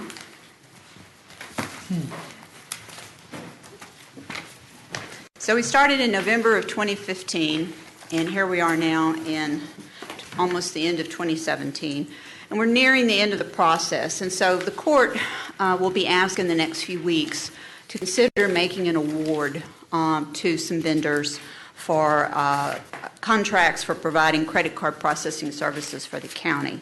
And I wanted to go through some of the things that I think are important that we understand and give you some time to think about them before you're actually asked to make an award, a decision. The first thing that I would want to share with you is, well, why is this so complicated? You'd think, okay, we take credit cards, it should be a piece of cake, right? Well, unfortunately, because of the way the process works, one of the biggest problems you have, and this slide attempts to show you that, is if you sell something today and the customer gives you a credit card, you have a receivable basically for some period of time for that sale until you actually receive the money from the credit card processing company. And that varies depending on the type of card and the arrangement that you have. And every day you're selling new products and receiving payments by credit card, and you're waiting on those. So your receivable is changing every day. Money's going in and money's going out on a time delay basis. Particularly for a small office, if you think about a JP office, for example, where they don't have a lot of staff, it can be a real problem to reconcile those credit card payments. And so one of the goals for setting forth with this RFP was there's some new ways of processing credit cards that certain vendors were going to offer the county that would make this back office accounting or reconciliation of credit card processing an easier thing to accomplish by those smaller, particularly the smaller offices. It's complicated for everyone. It's complicated for the tax office as well. I'm not implying that it's simple for anyone. It's just that the smaller offices have less resources to actually accommodate that reconciliation. And it's very important from the auditor's perspective and from the counties that those monies be reconciled, because one of the ways things can be misappropriated and money can be lost is cash can be used to finance personal needs and can be covered up with credit card and checks and other types of receipts. So you really have to reconcile and know your cash to cash, your checks to checks, and what credit cards you took in on what day and which ones are pending and which ones you've received. So it's a lot of bookkeeping. It's a lot of number crunching. So today, the county is the merchant of record with any agreement that we have with Chase or with Certified Payments, for example.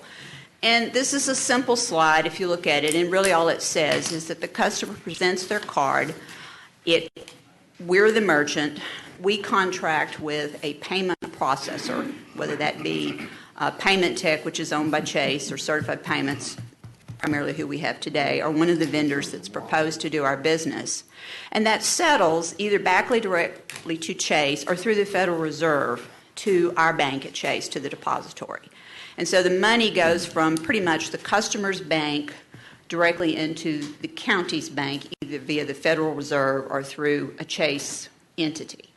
The money's never not in our custody. But that means that we're always bookkeeping and reconciling and keeping track of the monies that we're owed. So the next slide talks about this concept called a consolidated settlement payment cycle. In this cycle, the vendors have come up with a way that they basically are fronting the money to the county so that everything settles at the same time. So no matter whether we sold it today, we will be paid in theory. If we sell it on Monday, we're going to be paid on Wednesday. And even American Express, that typically wouldn't have settled till Friday, they're going to advance us the money. And we're going to get all of our money on Wednesday. So it reconciles a lot easier. Sounds good. It's a good deal. There's ones, and then there's chargebacks, and so even when you're reconciling, you're sometimes keeping up with chargebacks. Those are not quite the same problem they used to be, but I'm certainly not going to say they're not a problem. And some of the vendors handle those and will even take care of those for us. So we go to the next slide, though. And this is where I run into a real problem with this and how we try to address it in the RFP, which is what I'll talk about. But the way they're able to front the money is basically the card member presents their card. We're no longer the merchant of record. The vendor, i.e. whoever we contract with, we'll call them ABC Company, is the vendor. The payment is processed through, in some instances, one of the vendor actually uses the same Chase payment tech vendor that the county is using through with Chase. But then that money goes to an account that is owned by the vendor. Whether it's a Regions Bank in Florida for one vendor or whether it's Wells Fargo for another vendor, it goes to a county. It's a non-county owned account. One vendor offered to set it up as a fiduciary account that would be held in the name of Tarrant County. The other vendor's proposal that we've looked at was basically our funds would be commingled with everyone else. That's why we said we called it the Black Bank the last time we talked to you about this a while back. So one of the things that happened during the RFP process was in the RFP, and I didn't make this a slide, and I wish I had, but there's a specific requirement that the vendor has to meet in order to be awarded the contract, and it says that all funds collected and processed for Tarrant County shall be insured and bonded at the inception of the collection or processing and until tendered to Tarrant County for deposit as required by the Texas law within the county depository. Because to my knowledge, and I'll certainly let the DA answer any questions you have, there's nothing that prohibits us from taking credit cards, but there's also nothing that authorizes county funds to be in the custody of someone else without some sort of collateral. And so Vince Cruz is actually who worked on this prior to his departure. This was his answer to how we could move forward. So what that says is that in order to do the consolidated settlement method, the vendor would need to be willing to put up a bond and be insured. Now that's not the same thing as what we have today, but it is a lessening of risk for the benefit of having simplified accounting and ease of processing. It also would help ensure that our departments had a couple of vendors to choose from. So this slide attempts to show you a highlight of what the dollars might actually be by the various offices. And we didn't update it. Some of the activity, we counted it back in February of, or back in 2015, and then we updated some of it as of March of 16. So this is more or less an average for the two larger county clerk and district clerk offices, a high and low. For the other offices, it's really just one estimate of what they take in credit cards, and then the tax office is down there at the bottom. Would all that money be at risk on any given day? No. It's whatever the credit card collections are that are in theory held by the vendor in the vendor's bank on that day. And if something happened to the vendor or to the vendor's institution, then in theory, the county would have some difficulty and could ultimately risk losing any of the receipts that were held in the vendor's bank. That's what the bond and insurance is intended to do, is to safeguard the county's money that's on deposit somewhere else.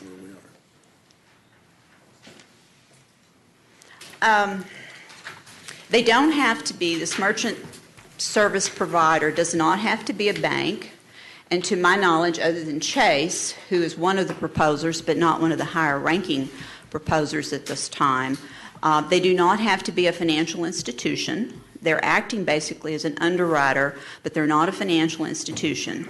The model is allowable by law. The processor, though, will have custody of county funds and other funds that would not be collateralized but would be bonded and insured.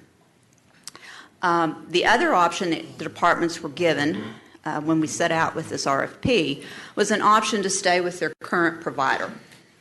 And the brief recap on that was we, for the most part, have two providers. We have the Chase, that's the tax office, and then we have certified payments that processes a majority of other fee offices. And so the choice there would be up to the department head on moving forward with one of the vendors that would be shortlisted by purchasing as one or two, or staying with their current provider.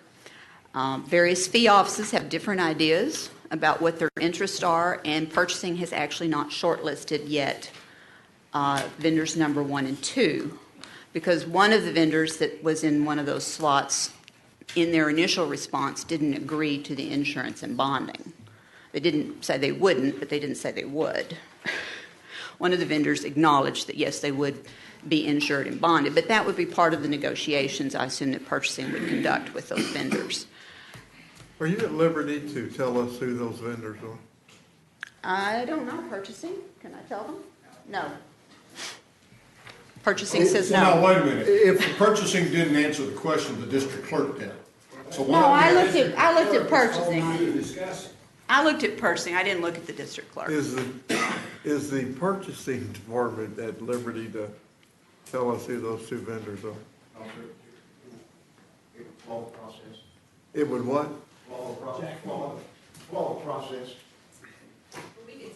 Are you aware that some people on this court, if not all, have a major concern with one major financial institution that does business in Tarrant County from an incident that happened 4 or 5 years ago on a prepayment penalty that they did not give us, and there was some comments made about we would be much better served to not utilize that vendor or that financial institution again. I'm not aware of what you're talking about. Well, then you need to be. You might have Okay. a conversation with Patricia Warren. Yeah, certainly.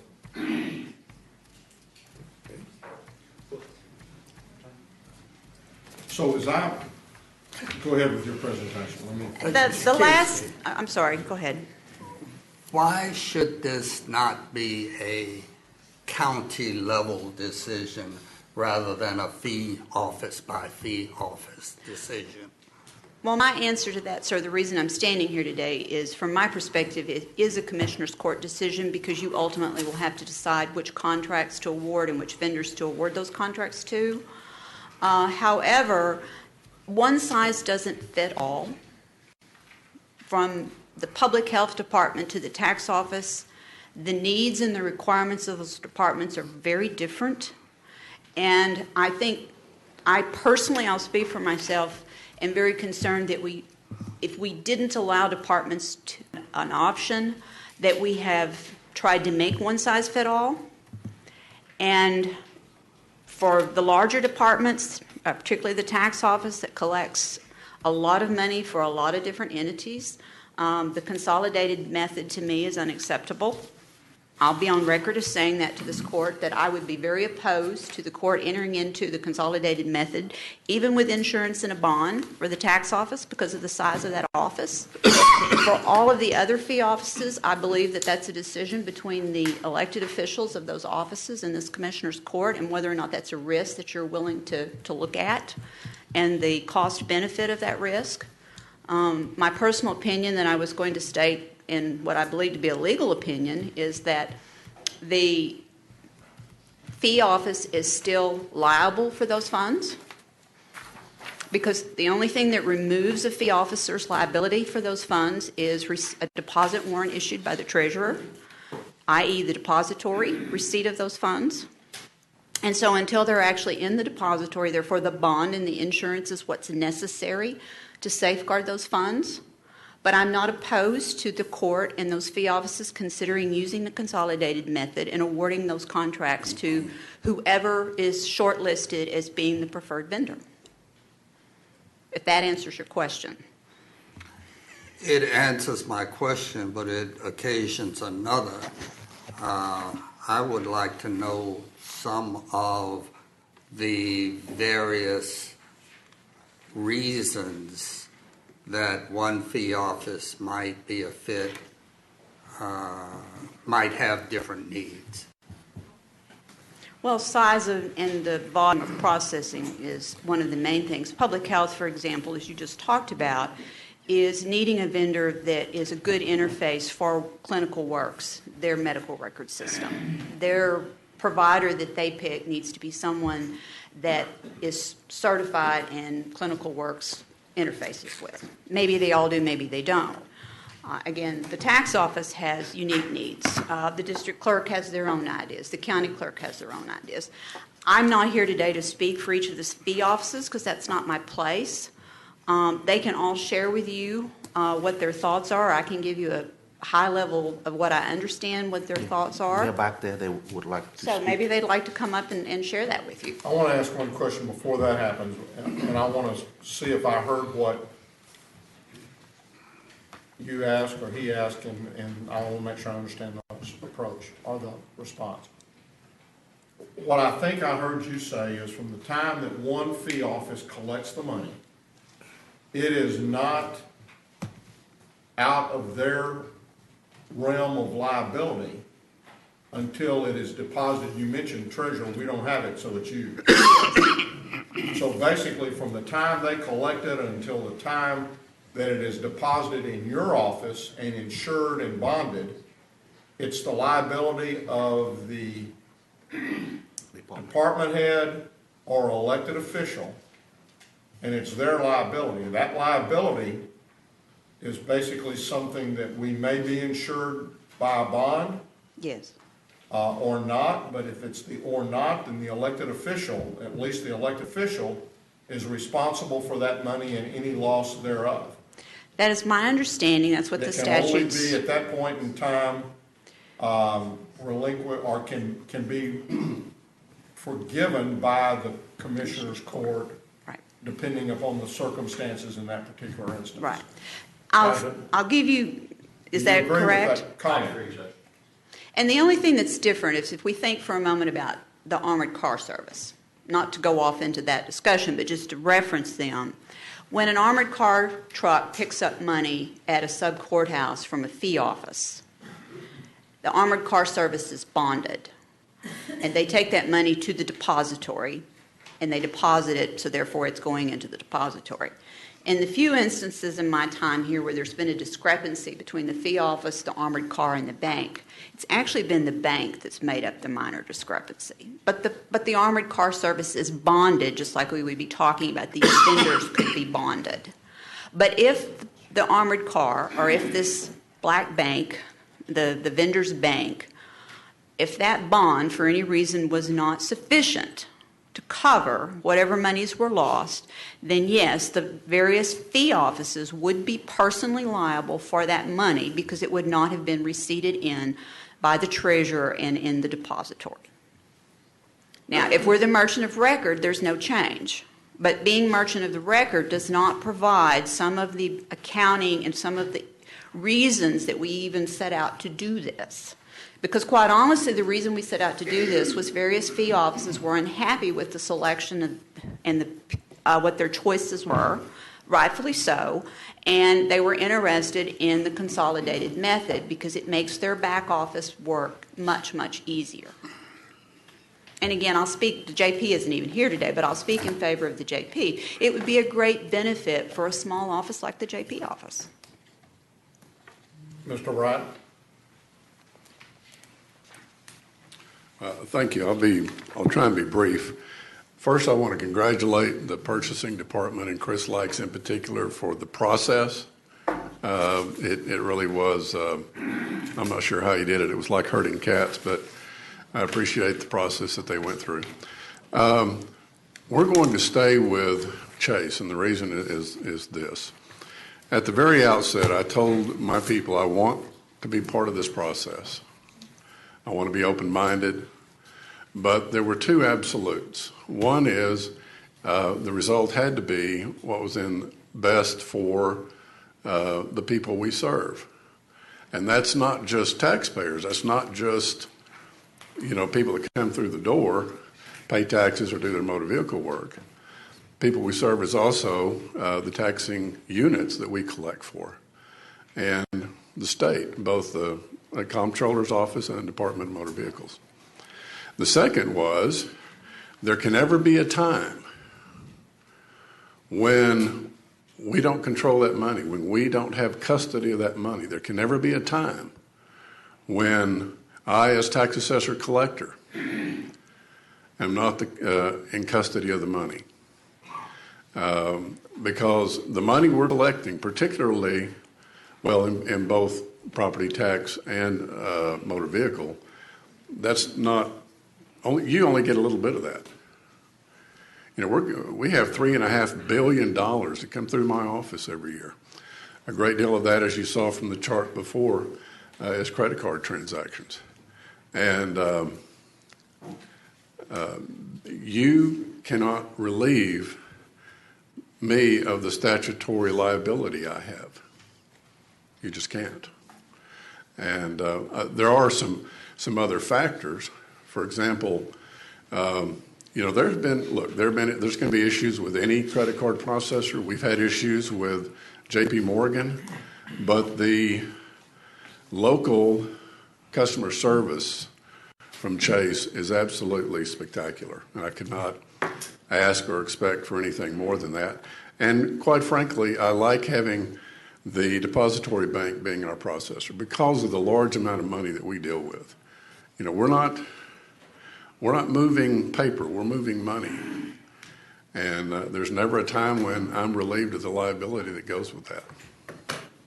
Are the credit card transactions through Chase collateralized?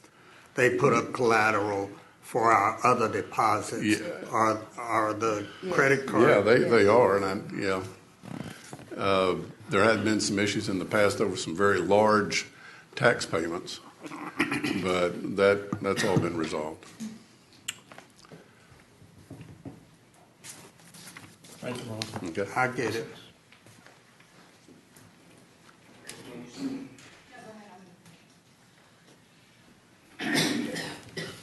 Good morning, Judge and Commissioners. When we began this little journey, I too would like to echo Mr. Wright's remarks regarding the purchasing department. This was a great deal more complicated than I anticipated. They've done a marvelous job in sorting through all of these many vendors. Our staff have done a great job in getting down to where the rubber meets the road, and a number of we elected officials spent substantial time sitting in these meetings. So none of this has been taken lightly or without all due seriousness.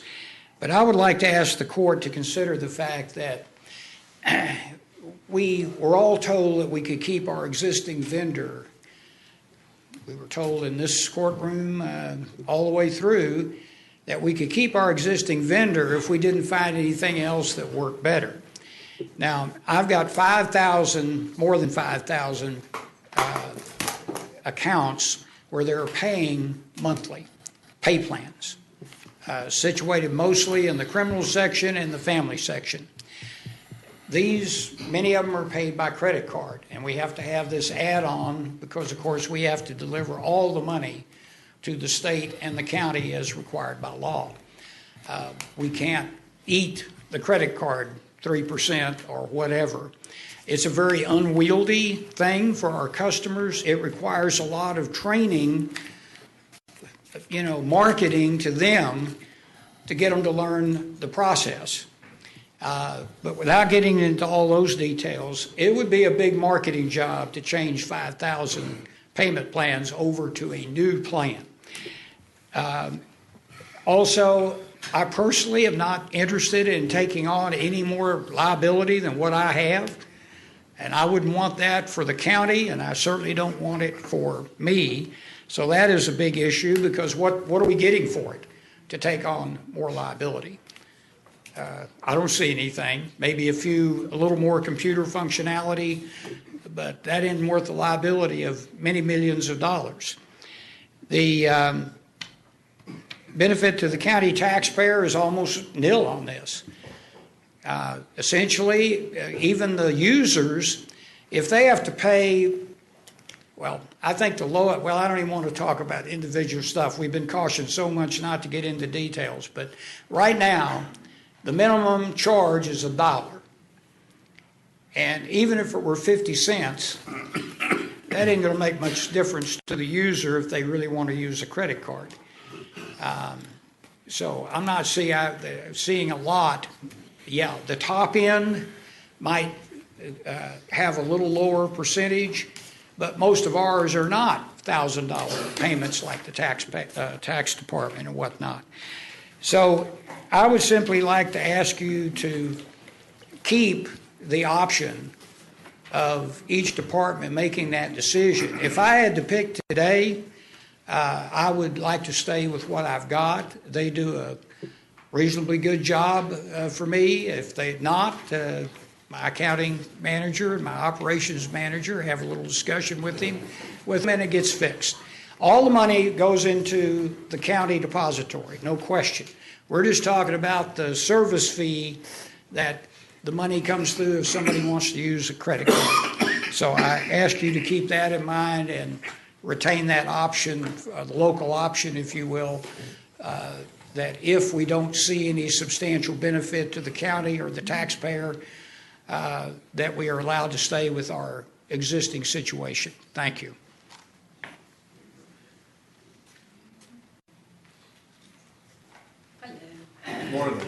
Good morning. So we're all on the same page, and I'll make this quick then. Thank you, Chris Lax, and I know we had 11 departments participate in this process, and there was countless hours, and we are on a one-year anniversary to make this happen. So I received Renee's information, and I appreciate you taking the time to do that. We are the second largest as far as bringing monies in, and we do a lot of credit card business. So I just want to let you know that we did meticulously follow this process with purchasing to make this happen. We are going to continue with this, and I am going to come to you and ask for y'all to make a decision on one of the top vendors. We did require the vendors to set up our own separate account. That was in the requirements that I asked for. So there is no commingling with the options that we're going to have, and that's what I'm looking for. There is no commingling of funds. It will be separate, and it's there. We required in this RFP that they be fully FDIC funded. When you look at the numbers that Renee put out, she said the average, it takes 3 days to get that money in the county clerk's office. The days that we run $25,000, if you go up to 3 days in a row, that's a potential of $75,000 lost. This FDIC funding, the requirement we put in the contract, Judge, in court, is $250,000. And I think when we looked at our numbers, because I had them do due diligence for them being the merchant of record and not us, I think there's 3 days that we literally, in my office, 365 days, actually hit $30,000, which would give you an option of $90,000. That's the worst case scenario. There are risks in everything we do, and I'm willing to take that risk to come before you and ask, when it comes to one of these top vendors, to allow me as the county clerk to take that calculated risk and looking at all the numbers, and I feel like I'm making a very good decision by making them the merchant of record. Right now, our credit card company, the one we have currently, is not working very well for us, and it hasn't worked well for us. And we hit a crossroads a couple of years back with them and how they did something to the county, and we got the lawyers involved in it. I'm looking to move on. I did try Chase. I put a lot of time and effort in to move to Chase. I don't really have a care about a vendor. I need the product working, and we couldn't make it work with Chase. So at the end of the day, my requirements in this process, FDIC, $250,000. Worst case scenario, $90,000. We shut the credit card company down saying, we're not doing business with you. Somebody has taken all your money and ran off. We're covered, and it's a risk I'm willing to take, and I'm going to ask y'all to consider that when I do come before you and ask one of these vendors and them be the merchant of record and not us. Right now with my credit card company, we charge about $50,000 to taxpayers at 3% is what we use. These new vendors that are coming in, they're going to charge a lower rate. So by me making this choice and taking this calculated risk, which I'm willing to take and asking you, we're going to save about $50,000 in processes that I do in my office. I appreciate y'all's time. And again, Chris did a great job. 1 year, 11 departments to get us here, to give us those options to stay, us stay the merchant, or let the other one be the merchant. Who you're currently using? Certified payments. Thank you. I just feel I need to clarify one thing. The FDIC insurance would be there, and even if the account were held in our name in a fiduciary capacity, it's still a vendor account, the way it was explained to me when I asked questions, and so that would be something that would need to be clarified as part of the negotiations, because if that account is in a Wells Fargo bank, wherever that is, in let's just say North Carolina, and it's styled in the name of, for Tarrant, benefit of Tarrant County, and the financial institution failed, the FDIC would cover it. The risk that I'm also speaking to, though, is something happening to the vendor and the money not coming in and going into the account, which is why the vendor would be insured and bonded. And that it's not a guarantee that the FDIC insurance, I mean, that's only applicable back to us if the financial institution fails, which would be the two vendors we've spoken with. If we were to choose them, that would be Wells Fargo or Regions Bank. But again, that's not insuring money back to Tarrant County. That's just keeping the bank. The bonding and the insurance by the vendor, by XYZ company, is who has to be present to protect the county. Yes, we don't want the vendor styling our account in anyone else's name, in our name, and not have it be in an FDIC account. But it's not like our account being covered by FDIC insurance, because again, even there, it's only against the financial institution's failure. So I just need to make sure you understand that.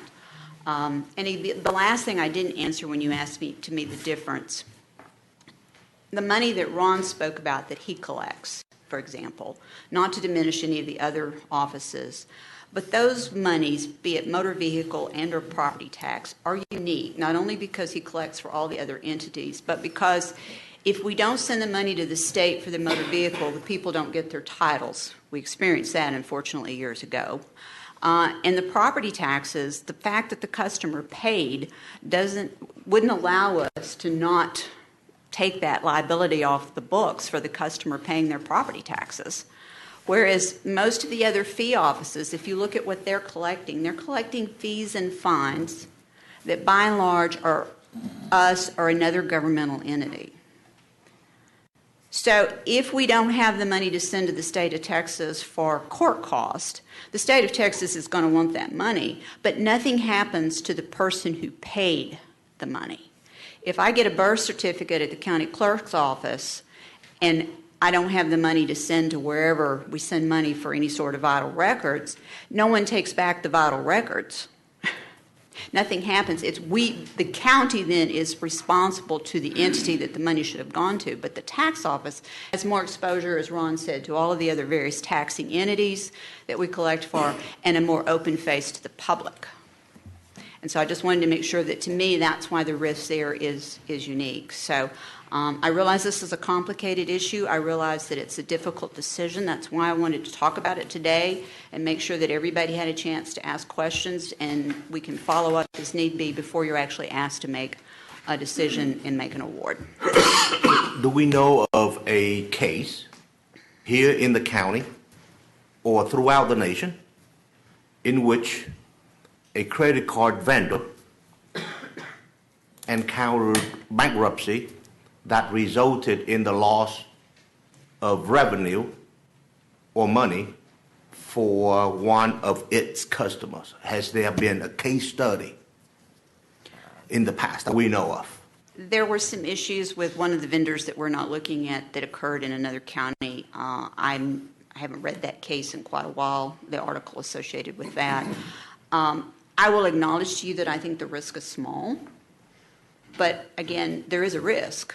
And so my job is to share with you what you need to know to make an informed decision. And if I see a risk, I simply feel that I have to share with you what that risk is. Can I quantify it for you? Is it likely? Depending on the quality of the vendors that we select, the quality of the vendors that we're looking to move forward with, the risk should be very small. But there is still a risk.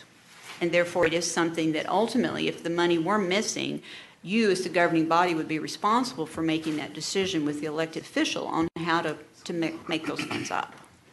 The $250,000 FDIC insurer guarantee that you talk about, Ms. Garcia. I'll ask Chris to help me with that. Is that just for the county clerk's office, or is that for all transactions? For all Tarrant County transactions? It's per account. Per It's account. whatever, there's different vendors, and we cannot speak of the vendors, but some of the requirements that we put in there, that was a requirement. So the vendors that rose to the top and potentially can be awarded met those requirements. And so, and I understand about the risk. The only thing I want to say about that is that, the two vendors that are the ones that are rising to the top that we're considering, their processing, one of them, they use one of the largest in the country, that City of Houston. This particular processing company, you have to remember Chase Bank and then Chase Entity that processes credit cards. Chase Bank, there's a Chase Entity. This is a processing company, is the same thing as a Chase Entity. It's not Chase Bank that's processing. And talk about banks too big to fail, they are their own separate bank, but they have a processing company, a black bank, like the processing company that I respectfully disagree. It is a Chase Entity, but it is not the bank. So we all start somewhere. The Processing company is... FDIC pertains to an account within a bank. Oh, and whoever that account is named in. Exactly. So if I'm ABC company, and I've got money in a bank, that $250,000 protects ABC for the money they've got deposited in there, but it only happens if the bank fails. We know that's never going to happen. I don't know that we know that. There's been a lot of banks that have failed. I'm kidding. Too big to fail. Good. I got it. But the other side of the coin is but over here on the vendor. If the vendor goes bankrupt, it's... And my point to It what comes Ms. to Garcia, you. but what Ms. Garcia said that I need to disagree with is the processor never holds the funds, whether it's Payment Tech, which is the entity she's referring to that's owned by Chase, or whether it's Vantiv, which was an entity that one of the other vendors was going to use. It's not the vendor. The payment processing company, Certified Payments, for example, is not who's actually processing for the county. Do we remember who does Certified? They use First Data, which is another really large entity, but they clear through the Federal Reserve. So the black bank is only applicable when there's the county is not the merchant of record, and it doesn't matter who the processor is, and this is very complicated. And so I'd be happy to have individual dialogue with whomever, but I do want to be clear that the FDIC insurance is not to us. It is to the owner of the account from the bank, and that the processor is not holding the money, whether it's First Data, Payment Tech, or whoever. One of the vendors that potentially was shortlisted did not agree not to commingle our funds. The other vendor agreed to have a fiduciary account for Tarrant County, which legal will have to help me with, because I don't really know what that means, but my joke about that is I'd be happy to open a fiduciary account that was styled Tarrant County employees payroll account, and I would hold all that money on Thursday until I disperse it out to y'all on Friday, and it would be a fiduciary account that I would be personally liable for, but if I took it all and absconded, so what? I don't know what you do with a fiduciary account that's still styled in someone else's name and controlled by someone else. And so those issues need to be resolved, I think, before this court makes a decision. But the risk is small. The risk is probably small. That's correct. What makes us sure that these two firms that we've narrowed it down to are the proper firms? Well, in what's been said here in regards to purchasing and the team that worked on that, they've spent hours and hours and hours. It's been an incredibly long process. And there was a long list of requirements that was developed, and everyone went in and evaluated the list of requirements and the vendor's response and the vendor's demo and the vendor's presentation. And in the end, it's still a subjective process that is based on what it is that I personally think I need and what I personally think I want. There was an issue for quite some time about one of the really large vendors not being PCI compliant, which was not true. I don't know if that vendor would have ranked higher. That vendor is Chase. But the thought that Chase was not PCI compliant was a huge misunderstanding, and the people on IT processing rules that mean that you don't keep the data on your servers. So you want to be PCI compliant, the payment processing industry standards. You want to be compliant with those so you're not liable for that data. And all I'm saying is the people that were on that team for the longest time kept saying that Chase was not PCI compliant. That turned out not to be true, but that in and of itself could have influenced someone's decision to select Chase. It could not. The bill. You know, it's a subjective process. And in the end, the majority of the people on the evaluation team, as of today, has shortlisted 2 firms. Those firms have not been finalized. Those firms have not answered all of the follow-up questions. But before we even get to who those firms might be, I feel you have to answer the question, are you comfortable with a consolidated method that would use a black bank scenario and would have a different set of security for the county funds? And I guess one of the questions that I've got of Jack, I know that from time to time you basically eliminate vendors from being able to bid on certain things based upon something that they've done to the county in the past. And I think that there's potential that there's one bank that there might be, there's at least one vote on the court, speaking for myself, that will, there's 2, that might not be eligible as far as we're concerned because of the way we were treated in a specific transaction in the housing finance. And the opinion of our legal counsel as to how upset, I would say, that he was over that. So I don't know how that enters in, but I can just tell you that there may be some votes that won't go that way regardless. I'll have the conversation with Patricia Ward. Again, I have no idea whom we're talking about, but I'll certainly have that answer pretty quick. And this is I don't know if any of these are win-wins. This certainly was not from the get-go. The departments that are involved, we spent, I lost count of the hours that were spent in meetings, listening to everybody's concerns. We listened to everybody's concerns. It's one of the most complicated documents that we've worked on in my time here.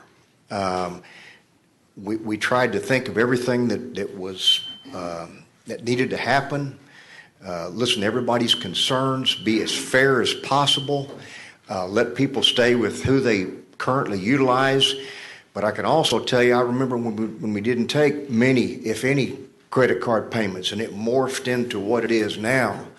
But the process works. There are people that have been companies that have been involved in this process that were at the top that are not at the top now, and we'll still be very careful and just know that we will just bring a recommendation, and I think it'll be a good. Would it not be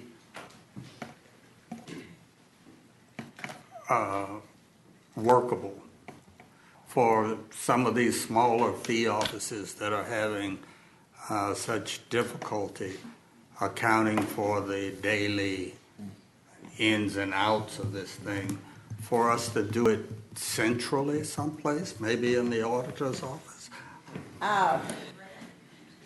You're certainly larger than a JP office. That would require the consent of the JP. It would also require the fact that they were not using their own checking account, which most of them do still have their own banking account. It's at Chase, it's at the depository, but they do have their own account. There's always that question that, yes, from a consolidated standpoint, and even the larger fee offices, the clerks could have more personnel if the court were willing to provide them with an additional personnel to do that. So there's a lot of options here, and it's all a balance of risk versus cost, risk versus benefit. So yes, sir, the smaller fee offices, if banking arrangements were different and fee office structures were different, then there could be more consolidated effort to do that.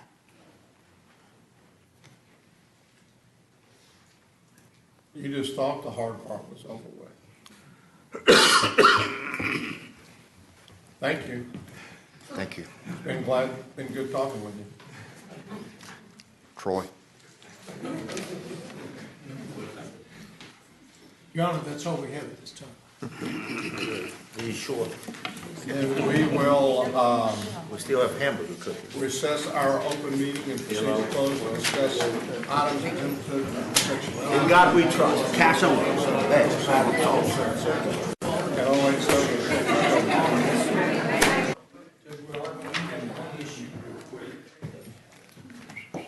Are we on? Yes. Having returned from closed session, we'll now address the following matter.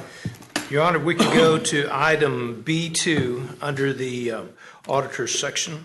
While we did have a vote, we did not have a motion or a second. Minor detail. So move. Second. We have a motion and a second. Please vote. Motion passes unanimously. That's One all. other thing, let's close, please record that we're going to close court today in memory of the folks in Las Vegas who lost their life, the folks that are injured, and also our brethren at Clark County and what they're doing and what they're going through today. So with that, we're adjourned. I'm not going.